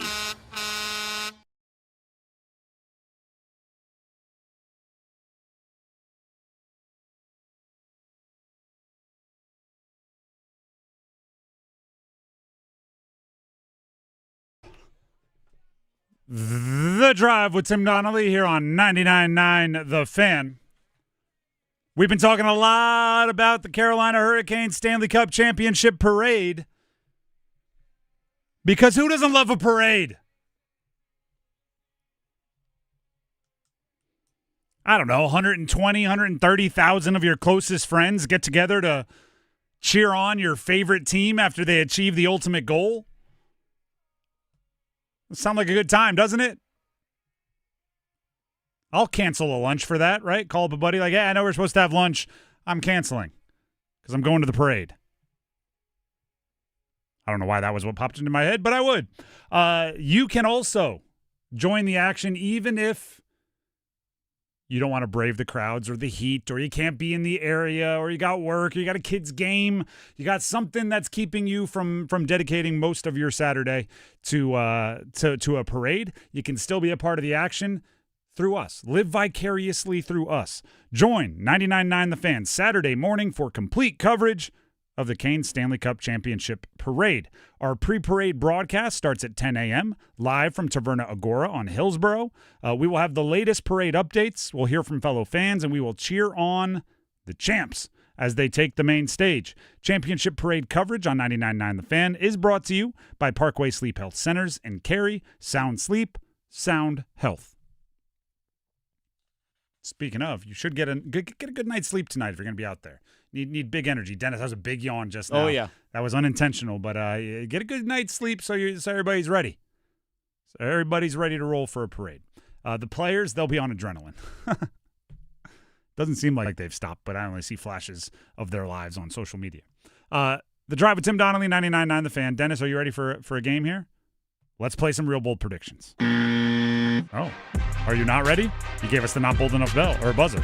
Oh, you know, you got to let people know what's coming. All right. That's the not bold enough buzzer. If I hear that after making a bold prediction, that means it's not bold enough. I got to make it bolder on the spot until I hear the bold enough bell. Beautiful. You'll catch on. Let's start with, how about some U.S. men's national team stuff? They're up 2-0 on Australia right now. What is there, about 10 minutes plus stoppage time left? I'm going. Balogun hasn't subbed off yet, right? I know that he is not. Balogun scores a goal. There's only 10 minutes left. You think that's all he needs? Oh, you would think he's going for more than one? No, I'm just saying, like, you think he only needs, 10 minutes? 10 minutes? You don't need 10 minutes to score. I'm not okay. They're subbing people on as I would be like, I'm going to really change my bold prediction if he subs out at the moment. It looks like there's a lot of confusion. Okay, how about this? Balogun, United States had 2 goals in the first game. None so far here today. Finishes top 3 for the Golden Boot. There you go. That's kind of a double bet here. Because one would be he has to continue scoring a bunch of goals, but 2, that means the United States got to play some games. They got to get into the knockout round and continue playing. Golden Boot goes to the player that scores the most goals in the entire tournament. It's not like an MVP. It's purely counting. It's who scores the most goals. One more here. United States men's national team makes the round of 16.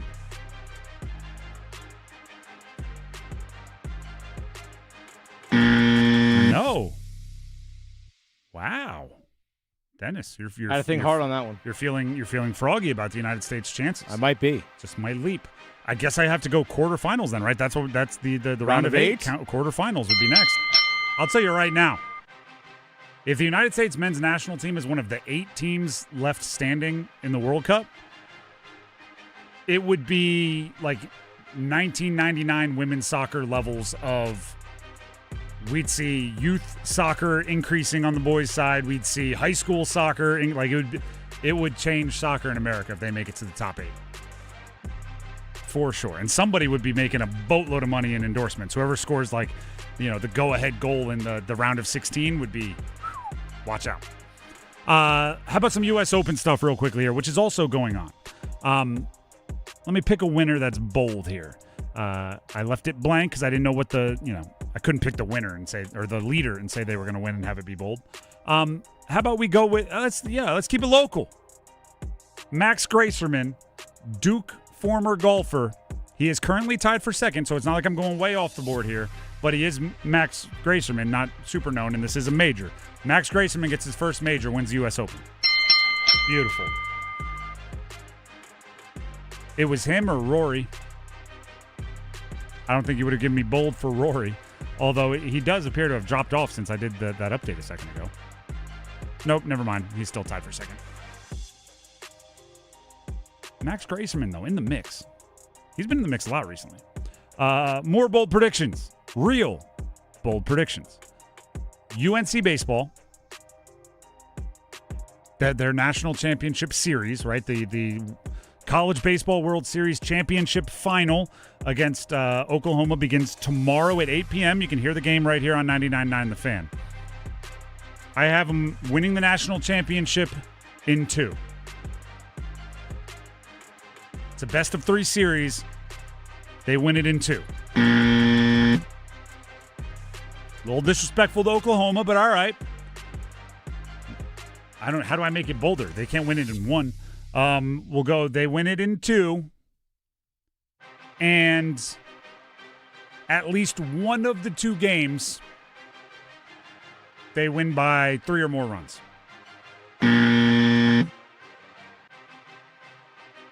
At least one of the 2 games, they win by 5 or more runs.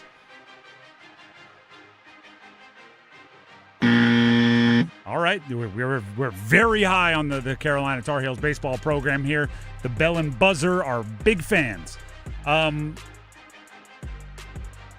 In both of the games, they win by at least 3 runs. This is the national championship. Yeah, I know. It's also Carolina we're talking about here. Not bold. Of course, I'm not. I mean, a 5-2 win is not like that's like an average everyday baseball score, I feel like. That's just 3 runs. A 5-2 win in both games to win a national championship. Mm-hmm. All right, they win both games by at least, I'm going to make it 4 runs. I'm going to inch my way forward. There it is. I was waiting for you to say like they win one of the games by like a shutout, you know. God, they could be. Yeah. Possible. But also, Oklahoma's a good baseball program. Like, I don't want to just disrespect them. Yeah. But the Canes got a shutout in Game 6. I'm just saying. Well, if this were a 7-game series, they'd definitely get a shutout. Mm-hmm. They didn't in games 1 or 2. You know what I mean? Speaking of the Canes, we'll round out real bold predictions with some Canes way too early next year predictions. I'm going back. I think I've done this every year for both way too early next year predictions and like on the doorstep of the preseason predictions for the Canes every year. Sebastian Aho, 100-point season. He had 80 this year, career high, I think 89, 100. There's going to be a year where he catches a heater and he scores 40 goals, 60 assists. It's going to happen. I'm not going to be the one that picked it for like 8 straight years and then didn't pick it the year it happens. So, Aho, 100-point season. How about this? Alexander Nikishin, 20 goals.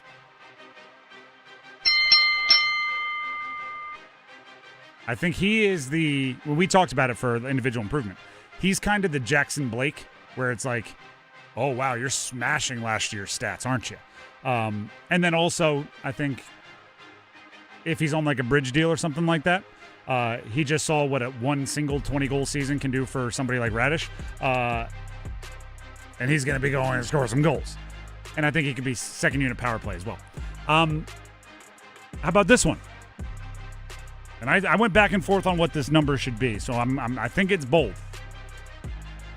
The Stankoven line. Hall, Stankoven, Blake. All 60 or more points. All 3 60 or more points next season? All 3 60 or more points. Because they're going to score 20 goals each, and they're all going to assist on all of the 20, and it's just going to be no other points. They're not going to, no power plays, nothing. It's just when those 3 are, no, I'm kidding. But if you look at the Canes stats from this year, like I wanted to go 55 there or 50 and have that be the number. But I don't think that would have been bold based on the fact that like I know they exploded in the postseason and kind of, way upped their production. But Blake had 53, Hall had 48, and Stankoven had 44 this year. So I don't know if 50, based on what we saw from them in the postseason, like they've already leveled up. But all of them getting 60, I think that's – you obviously need to get a little lucky with availabilities and things, and Taylor Hall would have to continue to fight off Father Time a little bit there. But I think it's doable. I think it's doable. More way too early Canes real bold predictions. This is actually the last one I have written down. Dennis, are you ready? Go on. Back Stanley Cup champs. All right. I don't know how I would have made that more bold. Back-to-back champs is difficult. Them versus the field. Even if you say it's not bold to say they're most likely to or they're the favorite to, at this point in the calendar year, you can't have any one team more than, 15% to win the cup next year. That would be wildly exciting. I think I saw yesterday their odds are plus 700 to win it again next year. They are the betting favorite as of right now. Which is, there's a difference between saying, they're the betting favorite and saying it's not bold to pick them to win it all. I mean, we don't know what teams are going to do in free agency. We don't know what major trades could happen. We don't. There's so much unknown. And then there's also just teams that'll get better. There's teams that'll get more healthy. There's teams that'll play better. So you don't know the whole run, the whole lay of the land. We're just not sure of yet. But I mean, the parade is tomorrow. Of course, it's back-to-back champs, baby. So, plus 700 to win it. They're the favorites for next year. Colorado plus 800. The Vegas Golden Knights plus 850. The Florida Panthers and Edmonton Oilers plus 1,100. I don't want to tell you what to do with your money. Mm-hmm. If you want to bet the Canes to go back-to-back, I would be patient. Because one of those teams you just referenced who are hot on their tails is going to make a splash trade. Somebody is going to sign a big money free agent. Somebody's going to do something, and because it'll be like a month into the offseason and people will be bored, they're all going to bet that team, and the Canes odds will lengthen a little bit there. So I would wait and try to pounce a little bit softer odds. Right now, all the vibe is Canes because they just won the cup. But again, this is just some advice. If you agree with it, listen to me. Don't get mad at me, when the Canes go to plus 630 later in the offseason and it never gets back to plus 700 and then you're mad at me. I've seen this happen a few times. There'll be a big trade. There'll be something that happens and the Canes odds will lengthen a little bit. The Drive with Tim Donnelly, 99.9 The Fan. That is real bold predictions. Before we move on, speaking of paying attention to how probabilities move and change and shake in different directions, Tim Donnelly here for Kalshi. The world's biggest soccer tournament has arrived, and you can trade the entire tournament on Kalshi. On Kalshi, you can trade every match from the opening stage all the way to the final. I have some examples here for you. Matter of fact, we'll use the game that's going on right now. It's actually in extra time. The United States, as recently as 3 o'clock, was trading at 64% to beat Australia today. As it stood 5 minutes ago, they were trading at 82% to beat Australia today. That means, well before the end of the game, you could have traded out, because that's how it works on Kalshi. I want to remind you all, right? Like a 64% trade. If they're trading at 64% to win, you put in $100, you get about $120 back if it happens. Sorry, that's at 84%. But if you started it with your money traded in at 64%, by the time it got to 82, you could pull your money out. You could trade out as those probabilities change. You wouldn't have to wait all the way until the final score to get your money. That is part of the beauty of Kalshi.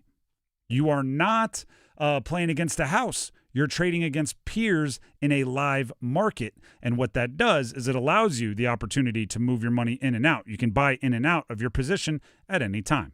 For a limited time, download the Kalshi app and use code TIMD. That's TIMD to get $10 when you trade 10. Kalshi, Kalshi, trade on anything.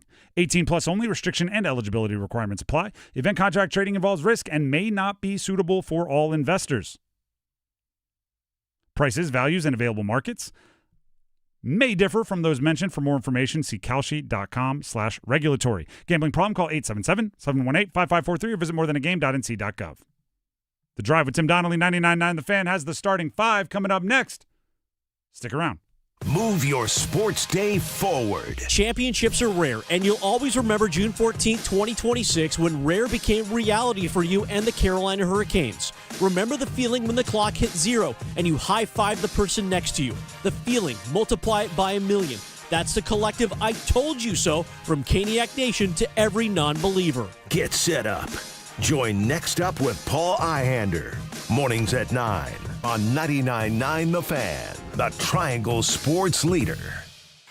Congratulations to the 2026 Stanley Cup champion, Carolina Hurricanes. Congratulations to the Canes from Parkway Sleep Health Centers in Cary.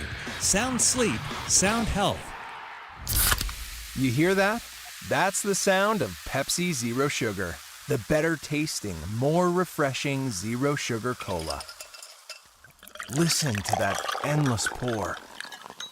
If it sounds this good, just imagine how it tastes. So good. Pepsi Zero Sugar. Let your taste decide. Stop by Handy Hugo's for great deals on your favorite Pepsi products. Head to Handy Hugo's today. Do Crohn's disease or ulcerative colitis symptoms keep coming back? Tremfya, guselkumab, may help, with rapid remission achieved at 12 weeks and lasting clinical remission at 1 year. Some even saw visible improvement of their intestinal lining at 12 weeks and 1 year. Tremfya is a prescription medicine used to treat adults with moderately to severely active Crohn's disease and adults with moderately to severely active ulcerative colitis. Serious allergic reactions and increased risk of infections and liver problems may occur. Before treatment, your doctor should check you for infections and tuberculosis. Tell your doctor if you have an infection, flu-like symptoms, or if you need a vaccine. Healing is possible with Tremfya. Approximately 3 out of 10 patients were in endoscopic remission at 1 year, based on areas visualized on colonoscopy, which may not represent the deeper bowel layer or entire GI tract. Individual results may vary. Ask your doctor about Tremfya today. Call 1-800-526-7736 to learn more or visit tremfyaradio.com. Myth: if I drink, it only affects me. Fact: it affects more than you. Your reaction time, your safety, and everyone counting on you. Game's over, and it's time to head home. Someone says, I'm good, I only had a couple. Now, it's on you. Stay quiet or speak up, because one bad decision affects everyone in that car. Real teammates step in. They protect each other. Make a plan. Speak up. Talk it out NC, because real teammates look out for each other. Learn more at talkitoutnc.org. I'm attorney Brian Ritchie. Workers' comp can be tricky, but my law firm will be on top of all the complicated paperwork and sneaky deadlines so that all of your I's are dotted and T's are crossed. If you've been hurt on the job, I'm on top of it. Contact us at ritchielaw.com. Broadcasting live from the Eagle Leasing Storage Studio. WCMC HD1 Holly Springs. 99.9 The Fan. The Canes light the lamp here.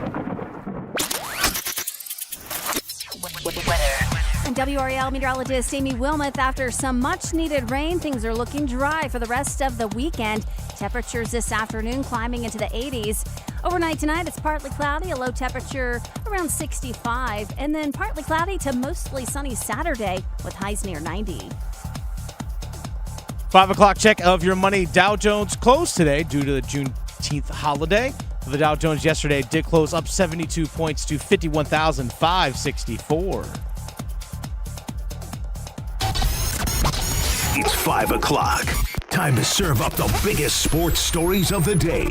Here comes your starting five. The Drive with Tim Donnelly here on 99.9 The Fan. It is 5 o'clock on a Friday, everybody. Congratulations, you've made it to the weekend.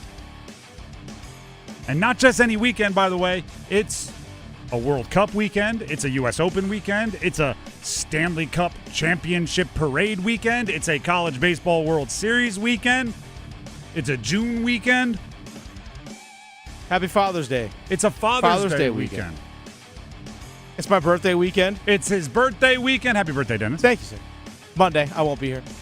Hopefully there's a whole bunch of very specific sports outcomes that you get for your birthday. I don't know who you're rooting for in the U.S. Open, but hopefully the United States men's national team holds on for the next, 30 seconds to give you a win. Maybe Carolina Tar Heel baseball brings one home locally. Who knows? But happy birthday. And you all can wish Dennis a happy birthday on Twitter at @TheFanRookie. Make him feel loved. Go ahead and say happy birthday, Dennis, at @TheFanRookie on Twitter. And with that, let's go ahead and jump into the starting five, starting with number 5. Count them. 1, 2, 3, 4, 5. Let's do that hockey. So you said your birthday's Monday?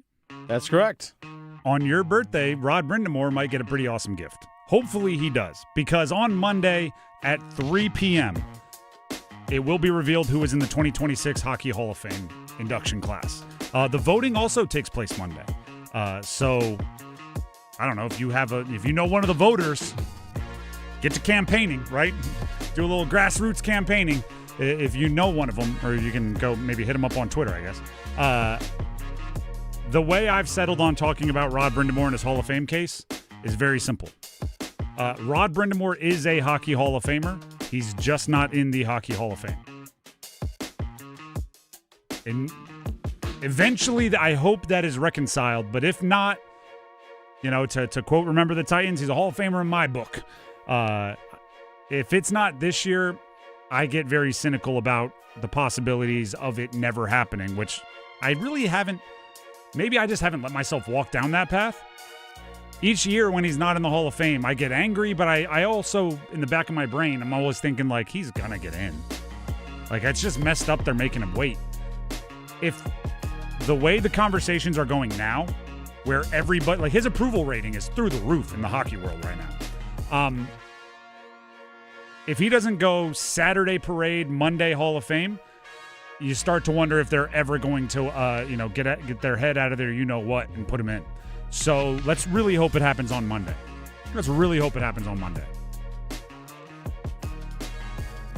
Because they're already, do you know what's frustrating me about the Hall of Fame conversation?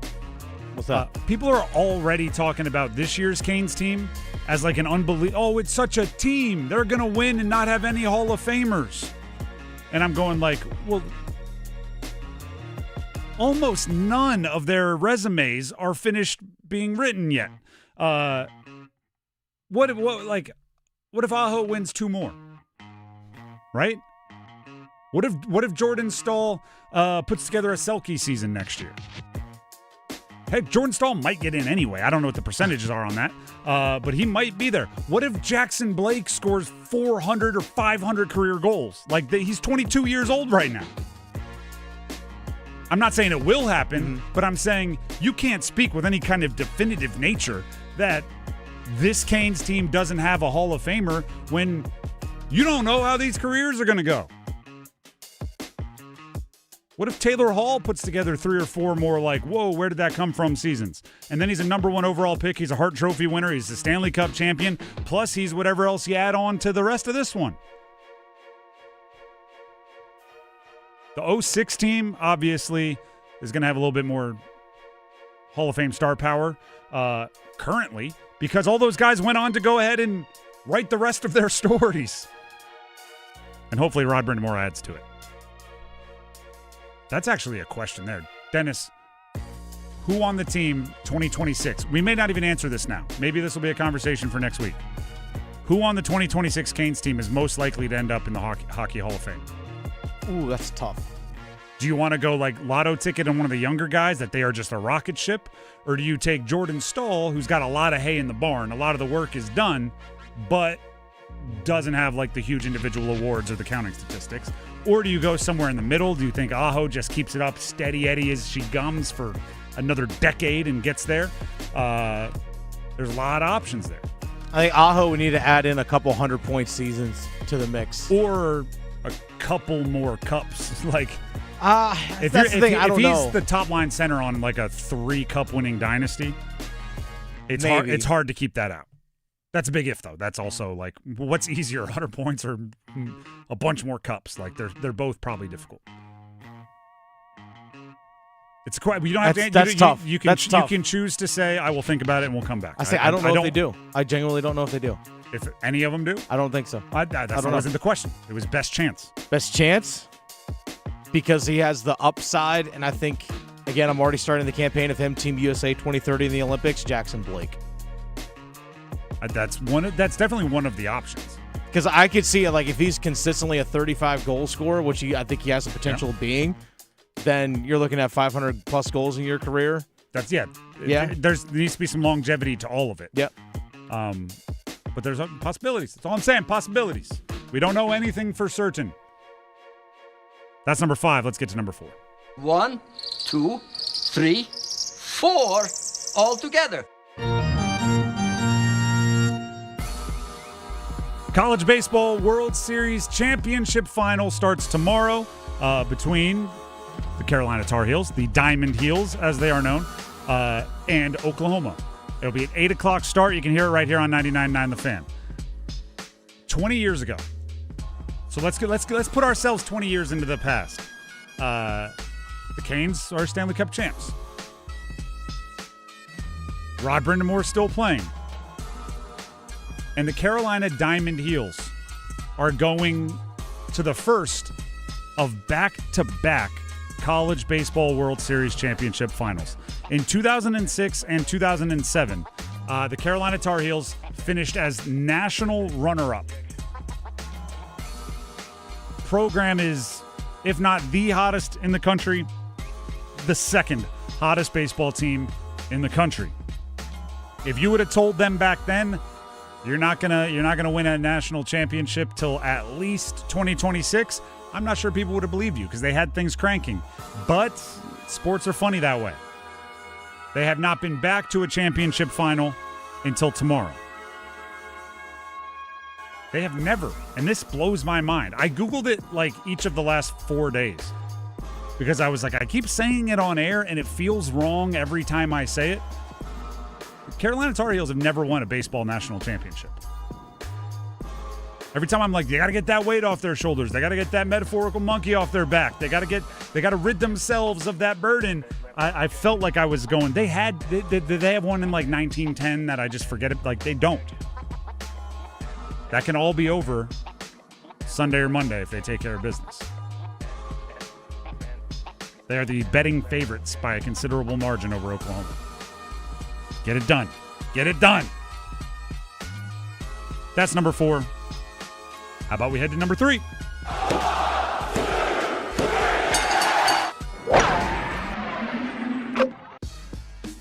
Listen to 99.9 The Fan all weekend long for coverage of the U.S. Open.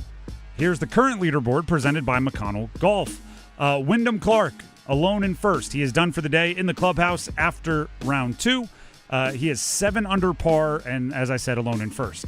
There is a very interesting group of players tied for second right now. As far as players that are done with the second round, they are finished. Matt Fitzpatrick, former major winner, Xander Schauffele, one of the best players in the world. They are both 3 under par and done for the day. Then there's the group of players that are 3 under par and still on the course, looking to finish their round 2. Sam Stevens, he's through 13, 3 under par, tied for second. Sam Burns, a couple Sams up there. He's through 11, 3 under par, tied for second. Rory McIlroy, Grand Slam winner. He is through 9. He is 3 under par.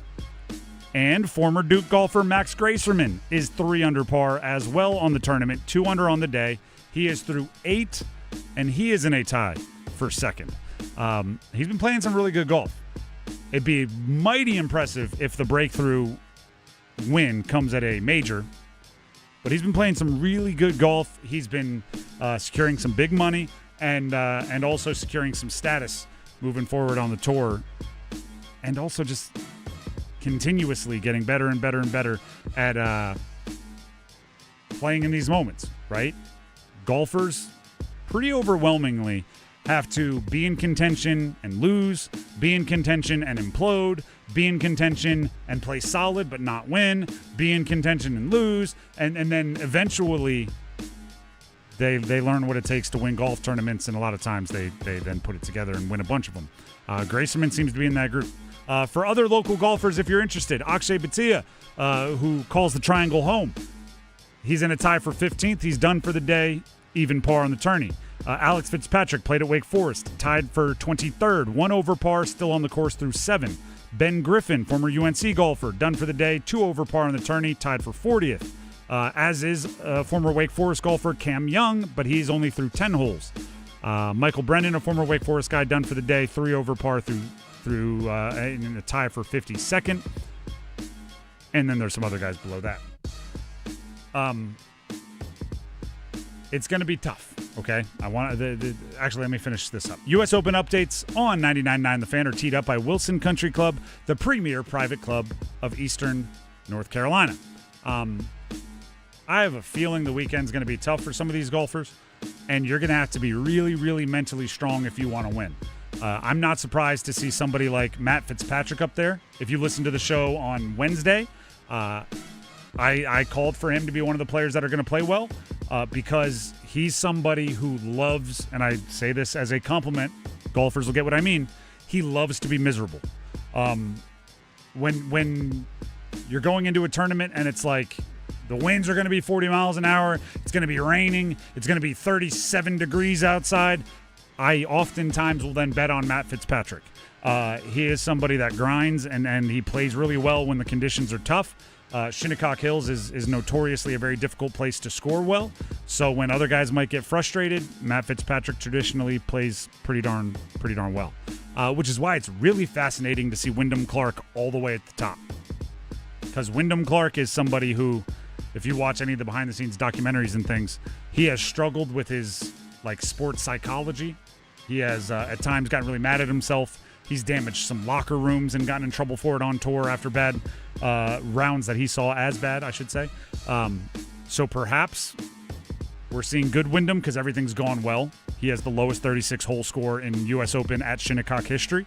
Wait, this is a new Wyndham Clark. Yeah, maybe we're just, who knows? Maybe it's one shot can unravel him, or maybe he really has put together something.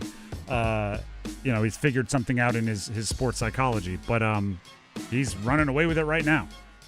If he keeps up the pace he's on, that'll be one of the more impressive U.S. Opens ever. It's a big if, though. What number was that, Dennis? I'm always getting lost in the numbers. That was 3. Let's get to number 2. Just the two of us. Yeah, buddy. United States defeats Australia. Group D World Cup action. And it's a shutout. 2 goals to Zippy. You could even argue Australia beat Australia because the first goal the United States was credited for was an own goal by Cameron Burgess of Australia. Shouldn't have been standing there. Shouldn't have been. A lot of Happy Gilmore references. That was a good one, though. I laughed. United States. U.S. is on to the knockout stage. So they officially are on. Now they can win the group if Paraguay ties Turkey or beats them. So here's the Turkey. My apologies. Here's the confusing part. They redid the World Cup format here. So there are 4 teams in each group. If I'm not mistaken, the top 2 in every group advance. Automatic. And then the next 8 best from any group, third places advance. Correct. So the United States, with it being one of the more talented United States teams that we have had in a World Cup, maybe the most talented team that we've had, and also not being in what people describe as the group of death, right? There's always the really good groups that it's like, how did they all get paired together? That was not what was being described of Group D, which is where the United States is. It was pretty likely that they were going to punch their ticket out of the group, and they have done so, right? They're now advancing to the knockout stages. I do think it matters if they can win their group or not. It matters where you are seated. It matters who you draw in the early rounds. Because if we're being real, and trust me, I hope I am otherworldly wrong on this. The United States are not a team who measures success by do they win the tournament or not. It is, at least not yet, right? You hope that these guys develop and soccer catches on and we have a better team in the future. And we get to the point where we are France or we are Spain. Some of these teams where it's like if you don't win the cup, you're disappointed. The United States is like how far they make it is how happy they are with their performance. So where you are in a bracket, who you're seated against, matters a lot to us. If you're Spain, it's like, line them up. They expect to beat absolutely everybody, and it's less maybe obvious. But if you're the United States, there's a big difference in how excited you'll be if you make it to the round of 16 versus the round of 32. If you make it to the quarterfinals versus the round of 32 is massively different. I almost look at it kind of like, and this is no disrespect to the United States, obviously, go USA. Kind of like a mid-major in the NCAA tournament, right? Like a Final Four can be one of the best seasons in any team from your conference's history. Meanwhile, if you're Duke or Carolina, or you're going like, no, we got to win the national championship. It's just a different expectation. But we're 2-0. Ha! Take that, Australia. That is number 2. Let's get to number 1. The one! And the Carolina Hurricanes are the best team in the NHL. They won the 2026 Stanley Cup. And the parade is tomorrow. We'll be there. You can join 99.9 The Fan, that is us, Saturday morning, tomorrow morning, for complete coverage of the Canes Stanley Cup Championship Parade. Our pre-parade broadcast starts at 10, live from Taverna Agora on Hillsborough. We will have the latest parade updates. We will give you, if you're watching on YouTube, live footage of the parade as it makes its way on by. You can hear from fellow fans, and you can cheer on your champs as they take the main stage. Championship Parade coverage on 99.9 The Fan is brought to you by Parkway Sleep Health Centers in Cary. Sound sleep, sound health. I do want to remind everybody that you can catch all of the details. You can find all of the details, parade routes, times of everything you need on 999thefan.com, as well as the 99.9 The Fan app. If you haven't downloaded it, do that. Google Play, App Store, wherever you find your apps, 99.9 The Fan. Just search for it, and we would love a 5-star rating if you don't mind. The parade's going to be a good time. The parade is going to be a good time. We'll be there. It is a time for everybody to let their hair down. It is a time for everybody to let their guard down. Everybody gets to kind of let loose and scream. It's why we go to sports. Right? You're looking for an escape. You're looking for a little bit of fun. You're looking to mix that into your everyday life. Tomorrow is one of those days that, I mean, if we're being real, whether it's like a main memory or not, you're going to remember it for the rest of your life because they don't happen darn near ever, right? Like it's not something where you're like, what year was that Stanley Cup Championship Parade? You'll remember exactly what you were doing if you go. You'll remember who you were with, and that's cool. I don't know if I've referenced this a lot. There's a really good podcast from Malcolm Gladwell, the guy that wrote Outliers and Turning Point and all that, on memory. And he basically, his argument is, and there's a bunch of research to back it up, that if you want your life to feel longer, you have to do more new things. Because new things are the ones that you remember, and then you have like a checkpoint. Like if you move, or if you have a kid, or if you go to a different job, you go like, okay, all of these things happened before I moved. All of these things happened after I moved. And the more of those checkpoints you have, where it's like a divider, the more, I don't know, like your life seems longer and you seem like you've done more. Like more chapters. Yeah, like the Stanley Cup Championship Parade is not something that you're going to go like, where was I? What was I doing? It is very much a standalone. You're not going to confuse it with anything else, right? That happens to me sometimes where I'm telling a story and I'm like, oh, yeah. I was at the Canes game and I was sitting next to so-and-so and we were cheering. And then as I get halfway through the conversation, I realize like, oh, no, wait, that was a Carolina Panthers game, right? And it's like it all just kind of blends together. Mm-hmm. A Stanley Cup championship parade is not one where you're going to be like, oh, no, I was there with so-and-so. We were hanging out. Oh, no, wait, never mind. That was at the grocery store. Like, it's not – there's no crossover. So go if you can. Get there. Be safe. Be smart. Don't be a jerk. Enjoy it. Create some memories that you're going to have with you for the rest of your life. Celebrate a team that did something that they've been trying to do for a very, very long time and was very, very difficult for them to achieve. And just be good vibes, good sports about it. And if you see one of us, stop by. As you said, we'll be broadcasting there. Dennis, do we want to let people know you're going to be walking around and they can come up and talk to you and perhaps get on the radio? I'll be working the streets. So if you see Dennis, I mean, don't be a jerk, but you know, come by, say how much you appreciate this Canes team, give us your favorite memories and things. We might just put you on the radio. I'll be working the streets, people, which is always fun. Oh yeah. Do you want to give the rundown? Really just the players. So the Canes earlier today put out their rundown of the parade. Yep.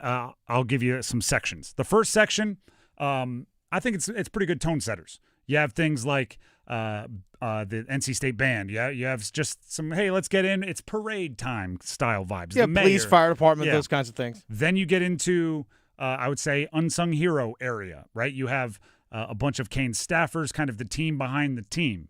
Then you get into the players, Rod Brind'Amour, the group. Then you have some more fire department and police at the end. I think obviously the headliners will be the players and Rod Brind'Amour. Can you give the rundown of those floats? Who's going to be walking with or riding with who and kind of the vibe? Yeah, you got good old Canadian boys. Jarvis buddies will also be in the parade as well. But like you said, you'll get Mike, Tripp, the whole gang, Eric Tolsky. But there are 4 floats with Canes players. 4. First float, it's Svetch, Bussy, Carrier, Nikishin, Delorier, Jankowski, Kochetkov. Got a few wild cards in there. That's a good tone setter. Then you have Jackson Blake, Gostisbehere, Sean Walker, Eric Robinson, Mike Riley on the second float. Third float, another solid group. You got Jarvie, Stankoven, Freddie, Ehlers, Miller, Kotkaniemi, Chatfield. And then to close it off, you got the leadership group. You have Stahl, Aho, Slavin, Martinook, and Taylor Hall included in that as well. That's where my guess is that's where the cup is probably going to be, but you never know. Like that thing's going to be floating around from one place to the other. My guess. Yeah, we'll find out though. What was it? Tampa, meaning the Buccaneers, who did their Super Bowl parade on boats, and at one point in time, Tom Brady threw the Super Bowl trophy. Yeah, through the Lombardi further than you probably should, because obviously a little. Feeling pretty darn good. It had a couple of soda pops.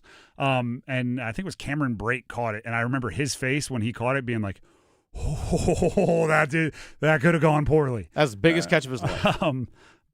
Yeah, I would expect it to be passed around a little bit as well, as long as it has the blessing on its path from, there's probably, actually quickly, Dennis, I know we're up against it. Those 4 groups you gave, name a captain of each float. Like, who is the one with the most authority of those player-led floats? Obviously, on the 5th or the 4th one, that's Jordan Stahl, right? He is the captain. So, even though he doesn't really have guys on that one that need to be chaperoned, if there is one, it would be him. For the other 3, name the leader of the float. So the captain is in terms of just like making sure everyone's all good? Just if somebody is going to do something, they're going to look to this person first to get like am I going to get in trouble for this? Yeah. I think in that case, the first float, it's Brandon Bussy. Okay. I think that's the first one. It's Brandon He's Bussy. Brand new, but they're like, no, we trust him. He's the guy. Second float with Blake, Gostisbehere, Walker, Robinson, Riley. I think any of those guys should actually be pretty good, but I'm probably going to go Mike Riley. Yep. On this one. The third float with Jarvis, Stankoven, Freddie, Ehlers, Miller, Kotkaniemi, and Chatfield. It might be Freddie. Yeah, I'd say Freddie or Miller there. Yeah, I'd probably go Freddie in that one. And then Stahl, Aho, Slavin, Martinook, and Hall. Slavin, actually. Slavin might be. That one I don't think. I think that group's good. Yeah, that's the seniors, right? Those that they're got to pay attention to them. They're good. The Drive with Tim Donnelly, 99.9 The Fan.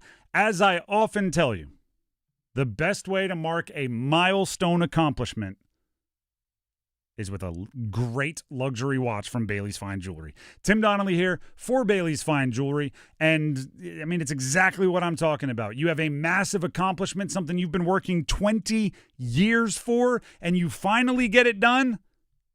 I'm talking about you, by the way. You have been working for something for 20 years. You want to mark the accomplishment? Head to Bailey's Fine Jewelry. Get yourself a luxury timepiece. Every time you look down at your wrist, you'll be proud of yourself for the occasion that you were meant to remember. It could be a beautiful Omega Speedmaster.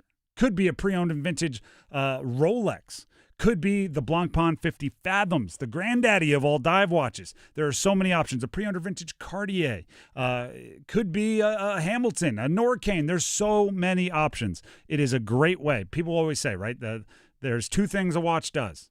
It tracks time, and it marks the passage of time, right? Hey, I got that one when I achieved this, or I got it for a friend when they were graduating, or I got it for a family member when they got married, and they will forever remember that occasion. Bailey's Fine Jewelry wants to help you celebrate life's big moments with a beautiful luxury timepiece on your wrist. So stop by Bailey's Fine Jewelry, specifically their Fox and Bailey watch shop located inside the Village District location in Raleigh.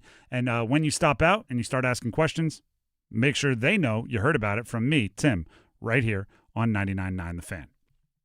We will be back with numbers game. So we need some numbers game contestants. The prize for today, a $25 gift card to Potbelly's. If you want to win the gift card, you got to call in now and win the numbers game. Here's the number, 919-860-5326. 919-860-5326. Call in now. We need two contestants. Numbers game next.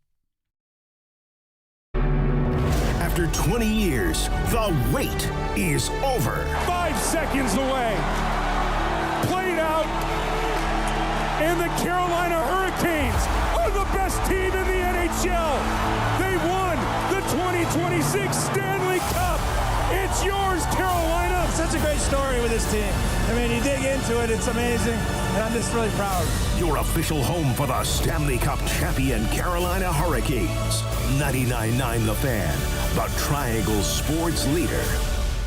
To 15-year-old Harper, buying an $80 vintage rock t-shirt is a great investment. To Harper's mom, this logic has a few holes in it. So she helped Harper open a Wells Fargo Clear Access banking account. With no overdraft fees and tools to track spending, Harper's learning, one heavy metal tee at a time. However you make money work, Wells Fargo can work with that. Terms apply. Visit wellsfargo.com/deposit disclosures for fees and details. The golf season is here. Time to upgrade your game. Head to Global Golf and explore Carolina's largest selection of pre-owned golf clubs. Whether you're just getting started or been playing for years, our expert staff will fit you with the perfect clubs. Plus, trade it in and save big on your next set. Global Golf makes it easy to turn your previously played equipment into serious savings. Visit us at 7320 ACC Boulevard in North Raleigh. Open 10 a.m. to 6 p.m. Monday through Saturday. Global Golf, home of the best deals in golf. Thea, can you pass me a Baja? A what? Mountain Dew Baja Blast. Try it. It's tropical at first, then the lime flavor hits. Oh, okay. That's crisp. Tastes like vacation. Right? Mm-hmm. And it's mine now.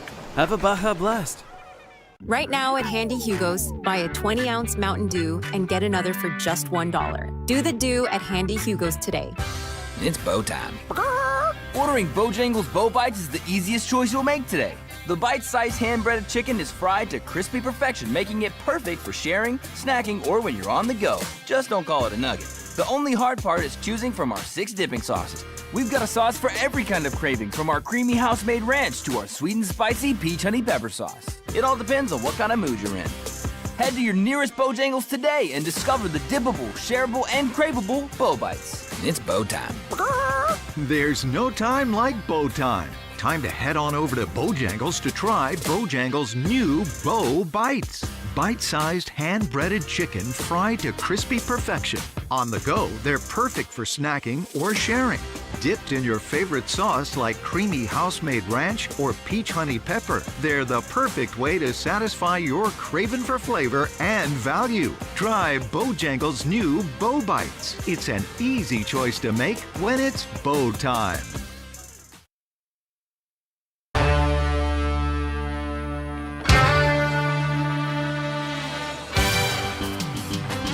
The Drive with Tim Donnelly here on 99.9 The Fan. It is time to play the numbers game.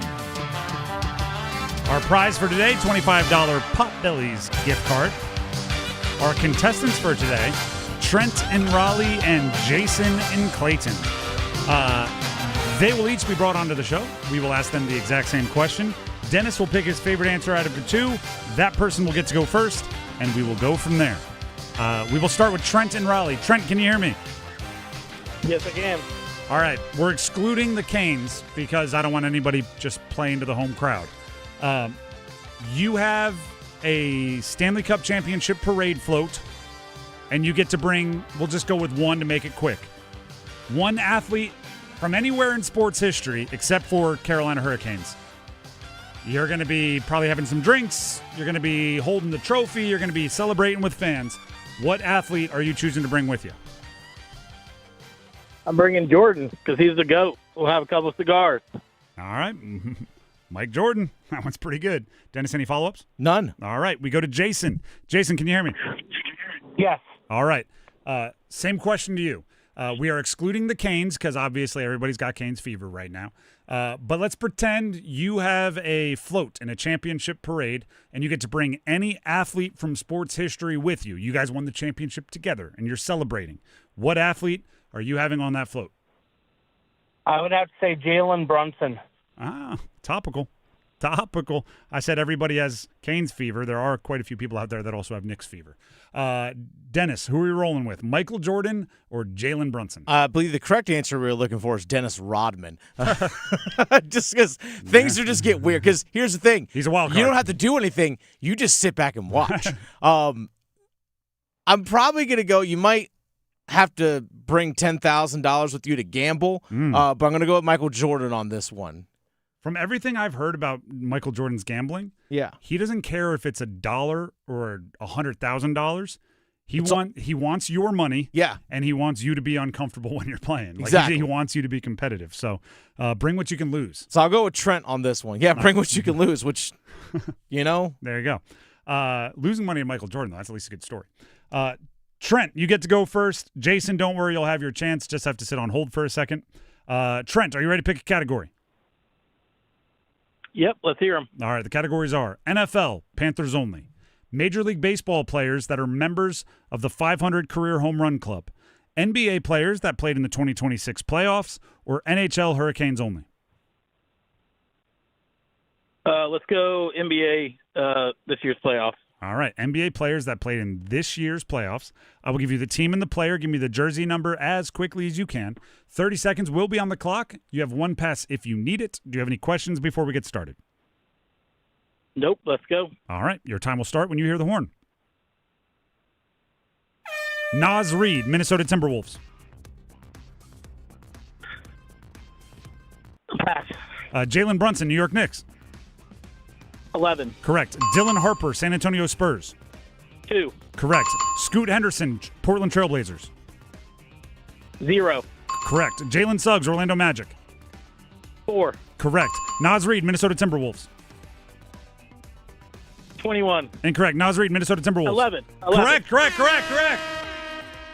That's a perfect score. What made you suddenly connect with Naz Reid? Because it felt like you were lost in the wilderness, and then all of a sudden the light shone through. I just drew a blank when you said his name first. All right. Well, either way, that's a 5 out of 5. Dennis, what time are we looking at there? 28 seconds. 28 seconds. Very good. Not near the top of our perfect scores, but a perfect score nonetheless. So Trent, stay on the line. You can still be beat. You can still be beaten. We'll see if it holds up. Okay. Thank you. Let's go to Jason. Jason, can you hear me? Yes. We're going to need a Jalen Brunson Captain Clutch kind of performance from you. Okay. Your opponent got a perfect score, but they took 28 seconds. So you have essentially the entirety of the 30 seconds to best his perfect score. Are you ready to pick a category? Yes. All right. NFL, Panthers only. Major League Baseball players that are member of the 500 Home Run Club. Or NHL Hurricanes only. Let's go with NHL Hurricanes only. All right. I will give you the team and the player. Give me the jersey number as quickly as you can. 30 seconds on the clock. One pass if you need it. And I will say the team in this category, even though we know it, just to keep it fair timing-wise with the other categories.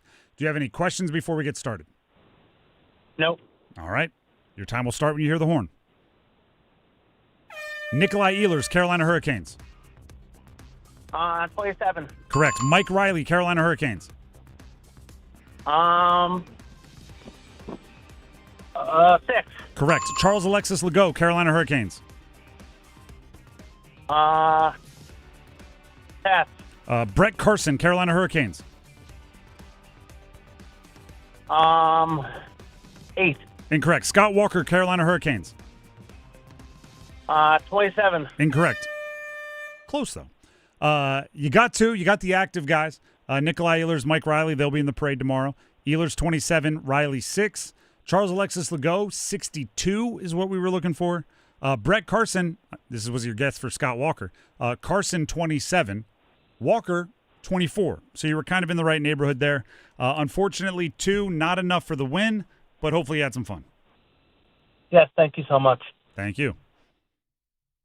It's kind of a bad beat when you say you want Jalen Brunson, and then the other guy picks NBA and gets Jalen Brunson as one of the categories or one of the names. It's tough. But either way, Trent's the winner. Trent, congrats.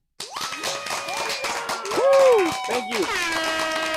$25 Potbelly's gift card coming your way. Congratulations on that one. And, if you enjoy your win, you can kind of start talking about Michael Jordan, and then you win. You made him proud, whether he ever finds out about it or not. So congrats on that one. Stay on the line. Dennis has some info he needs to grab to make sure you get your prize. I appreciate it. Thank you. Very welcome. MJ would try and gamble for that gift card, by the way. He'd be like, 25. All right. How can we turn this into 50? I mean, he probably would too, if we're being real. There are some, all-time legendary Michael Jordan stories out there as far as card games that go. Like, they don't stop until he has your money. And he basically has unlimited money to keep funding himself, so he just keeps going and going and going until he has your cash because he's that competitive. I respect it. Some people probably don't. I do. The Drive with Tim Donnelly, 99.9 The Fan. It is nearly time for the show to end. But even with the parade, even with the United States men's national team getting the win in the World Cup, even with the U.S. Open going on, even with the College Baseball World Series Championship Final starting tomorrow, there's still something we need to do right here on The Drive, and that is make our picks. And we'll be doing that right after this. Evan, Canty, and Michelle are unsportsmanlike. This is somebody that left money on the table so that other guys on his team could eat. When the best player does that, it's hard as hell for the organization not to do everything within their power to empower that guy and to put him in this position. The New York Knicks are unconventional in the way that they built it, and now they're NBA champions. Mornings from 6 to 9 on 99.9 The Fan, the Triangle Sports Leader. Congratulations to the Carolina Hurricanes, winners of the 2026 Stanley Cup. They fought hard all year and have reached the top. Great work on an incredible season. Brought to you by Smith Anderson Law Firm, where winning performance meets over a century of trusted counsel. At Wake Orthopedics Urgent Care, we spend days, nights, and weekends in 3 convenient locations providing specialized care for kids and adults. Sprains and strains, shoulders and knees, fractures, hammies, and more. All that and all without an appointment. Walk in or limp in, either way you'll get the care you need whenever you need it. Visit us today at wakemed.org. Drivers who switch to Progressive could save hundreds just by bundling home and auto insurance, because you can't go wrong saving money. Unless you spend it on a guitar and never learn to play it but lie and say that you did. Then someone hands you a guitar at a party and asks you to play, so you decide to improvise this. Well, don't you know that but that's not it. Dreams are fun and also good. Yep, you can't go wrong bundling and saving money with Progressive. Well, depends on how you spend it. Progressive Casualty Insurance Company, affiliates, and third-party insurers. Not available in all states or situations. Hey, what do you say? John Forsland here for my friends at Buffalo Brothers. My favorite place to go in the Triangle for the best wings on the planet. How about this special? Every Monday, half-priced wings all day. Dine-in only. Now that's a deal, baby. Everything on the menu is amazing. Pizza, apps, and always great drink specials. Visit any of their 5 Triangle locations and their pet-friendly patio, too. Online, buffbrothers.com. Aw, man, now I want wings. A bull riding contest. I'm signing up. You've never ridden a bull. No, but I won playing a new Bucks Loaded Edition scratch-off, and I'm on a roll. But they're loaded with $50, $100, and $200 prizes. Oh, I'm riding the Widowmaker. Go for the win with new Bucks Loaded Edition scratch-offs and digital instants from the North Carolina Education Lottery. Must be 18 to play. Approximate overall odds to win range from 1 in 3.72 to 4.75. Problem gambling helpline 877-718-5543.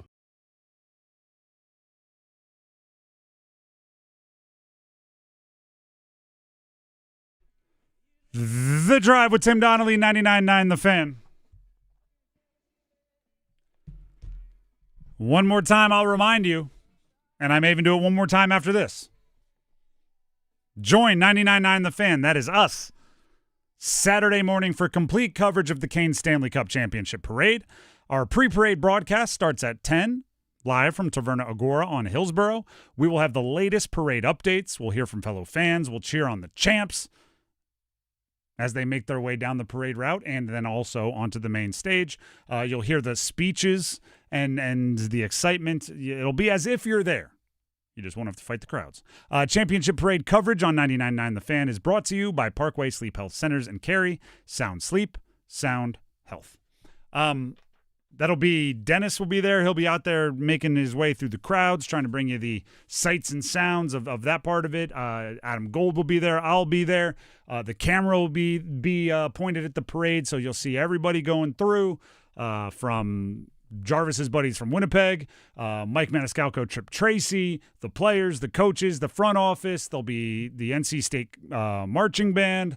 They've got and that's just a smattering of the floats that'll be making their way down the championship parade route. But it's all tomorrow. The parade starts at 11.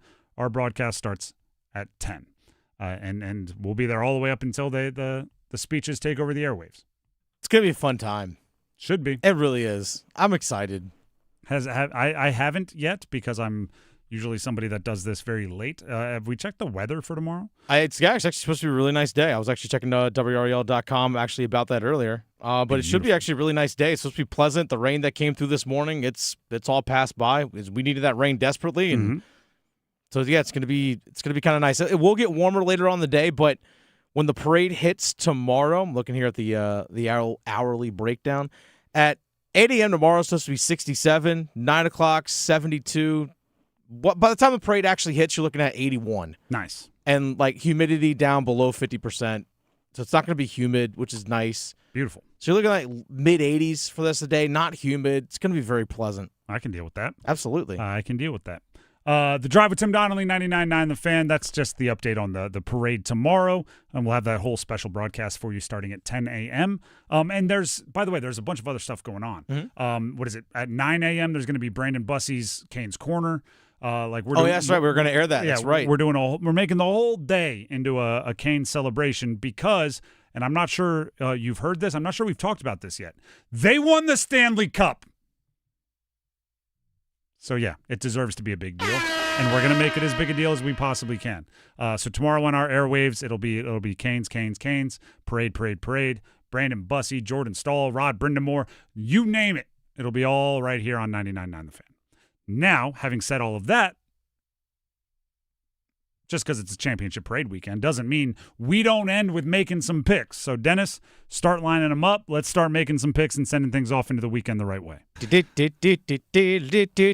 picks. Making picks. I'm not sure everybody is aware of this. Dennis has that recorded. He's not doing that live every time. Yeah. He has that recorded, and he that's our intro. It was done live one time, correct. Random off a whim. You're like, my music locked up. You're like, do something. I was like, okay, and I made that up on the spot. It's like a live album, right? Basically, we recorded it live, but that's our intro. Those old improv days are paying off for me. I don't know if I've heard enough about the old improv days. It was a good time. You were doing like improv classes, that kind of stuff? Improv. Like whose line is it anyway move? I mean, yeah, done some short form, done some long form where some were like 25 minutes long type sets and things along those lines. Done it here in Raleigh. Done Greensboro, Chapel Hill in New York City. Yeah, a few different spots. One day we will pry more into that. Yeah. You know, I've done some improv with is Wade Minter, the PA guy for the Canes. Oh, yeah. That's actually how we met initially, was through that. Nice. That's cool. I love going to those kind of stuff. I've seen some, like, one of the funnier improv things I saw was in Omaha, Nebraska. But then I've done the New York City ones, just not to perform, but to go watch. Either way, The Drive with Tim Donnelly, 99.9 The Fan. Let's go ahead and make some picks. Okay, so this is actually interesting. So tomorrow, College World Series. Okay. Game 1 is tomorrow night. Initially, it was scheduled for 8 p.m., but I literally just got an email from the University of North Carolina 5 minutes ago. There's an official time change for the Men's College World Series final Game 1. So we have an official time change here. And I believe our Paul, yes. So we have the official time change here for Game 1 of the College World Series. So it's going to be 2 o'clock local time out there in Omaha because of bad weather impending. So 2 o'clock local time. Okay. Central, which means 3 o'clock Eastern. Gotcha.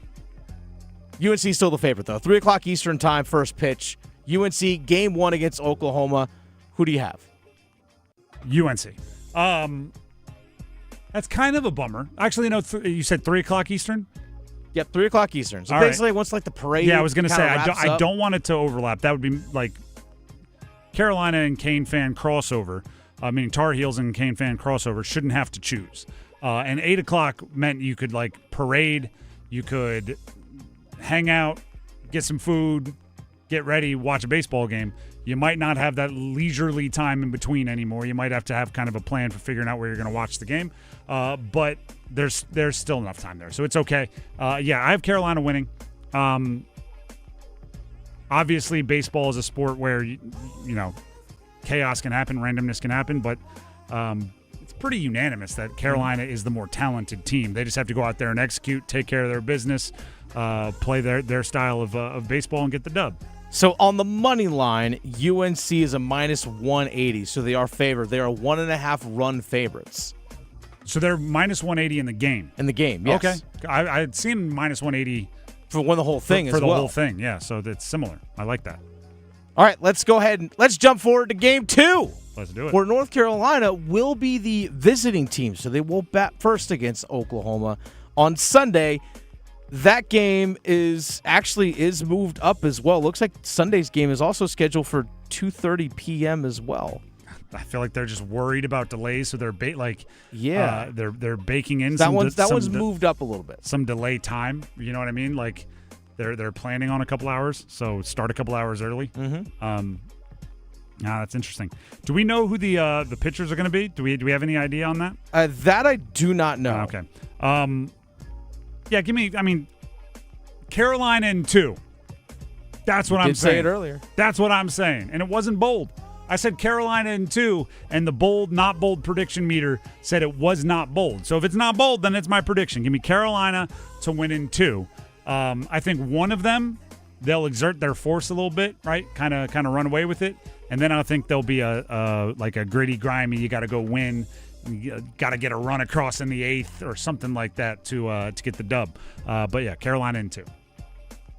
Let's get to some World Cup matches. You know why? Because let's have some fun. Scotland versus Morocco. Morocco, by the way, 40 years ago was in the semifinals. They're one of the final 4 countries remaining. Scotland already 1-0. Morocco, though, on the money line, minus 150. I'm sorry, minus 140 on the money line for Morocco. When it comes to World Cup soccer, I turn into like the stereotypical like aunt or uncle that doesn't pay attention to basketball at all when you have your family bracket pool for March Madness, and you're just looking for any reason to pick a team because you have no idea who's good and who's not. I've done like the Ancestry.com thing. I'm pretty Scottish, so so for the homeland, we need the Scots to come through. Take that, Morocco. I my DNA did not tell me I'm Moroccan, so sorry. You're either with us or against us. It's all about Scotland. Okay, so you got Scotland winning this thing. Straight pulling up. an upset? Straight up. Money pulling line. an upset? Yeah. That would actually put them up top of group. Oh, yeah. I mean, they're going to score early, they're going to score often, and they're going to win 3-1. Okay. Brazil versus Haiti. Brazil minus 900 on the money line. Yeah, that feels, even somebody that is just casually aware of international soccer, Brazil versus Haiti feels kind of David and Goliath-ish. Mm-hmm. So yeah, give me Brazil. The beautiful game, right? They're going to have all those really cool, highlighty goals. And is Neymar playing? I don't know. He might be. He's Brazilian. So if Neymar's playing, they win 6-1. If he's not, they win 4-1. Okay. And I'm making all of this up. Do not go like gamble or bet or put any of your real money based on what I'm saying. This is just straight vibes. Unless it actually happens, then in which you're case, welcome. then send me a cut. Here's actually an important one. This is one's late tonight, overnight tonight. So it's 11 p.m. start time Eastern. Turkey versus Paraguay. If Turkey wins, then the winner of Turkey versus United States wins the group that they're in. If Paraguay can get a draw or Paraguay wins, the United States automatically wins their group no matter what happens in their third game. Turkey on the money line to win. Turkey, my apologies. Plus 110 on the money line. Paraguay plus 285 on the money line. A draw plus 240. Okay, so by the way, I should apologize as well. I didn't know that. I guess within the last couple of years, it's been revealed that Turkey is not how you pronounce that. It's Turkey. I think it's, things change. Yeah, that's just I don't know, been updated. So I said Turkey earlier, and I guess it's Turkey. I apologize. I've been told Turkey is the better team. That is not my opinion because I don't have an opinion on the subject. They do have the best favorites on the money line at plus 110. I've been told that they're the better team, so I will ride or die with the people I ask questions of. Give me Turkey on the money line. Okay, final one. Over, under. Here we have about a minute left. Over, under the number of times that the Stanley Cup will be dropped during the parade tomorrow. We're setting the over, under at 1.5. I have found it kind of fun to every time we see like the cup out with a different guy or they're at the golf course or wherever to look to see how much more dented it is. I don't think they drop it out during the parade. I think they're pretty safe with it because they know it's when they get relaxed and casual that the drops happen. So I'll take the 0 for the drops during the parade. The Drive with Tim Donnelly, 99.9 The Fan. Coming to a close. Overdrive up next. We start off talking about the future of Jesperi Kotkaniemi, and we end talking parades. We'll see you at the parade tomorrow, everybody. Happy birthday to Dennis. We'll see you on Monday. Have a great weekend, everybody.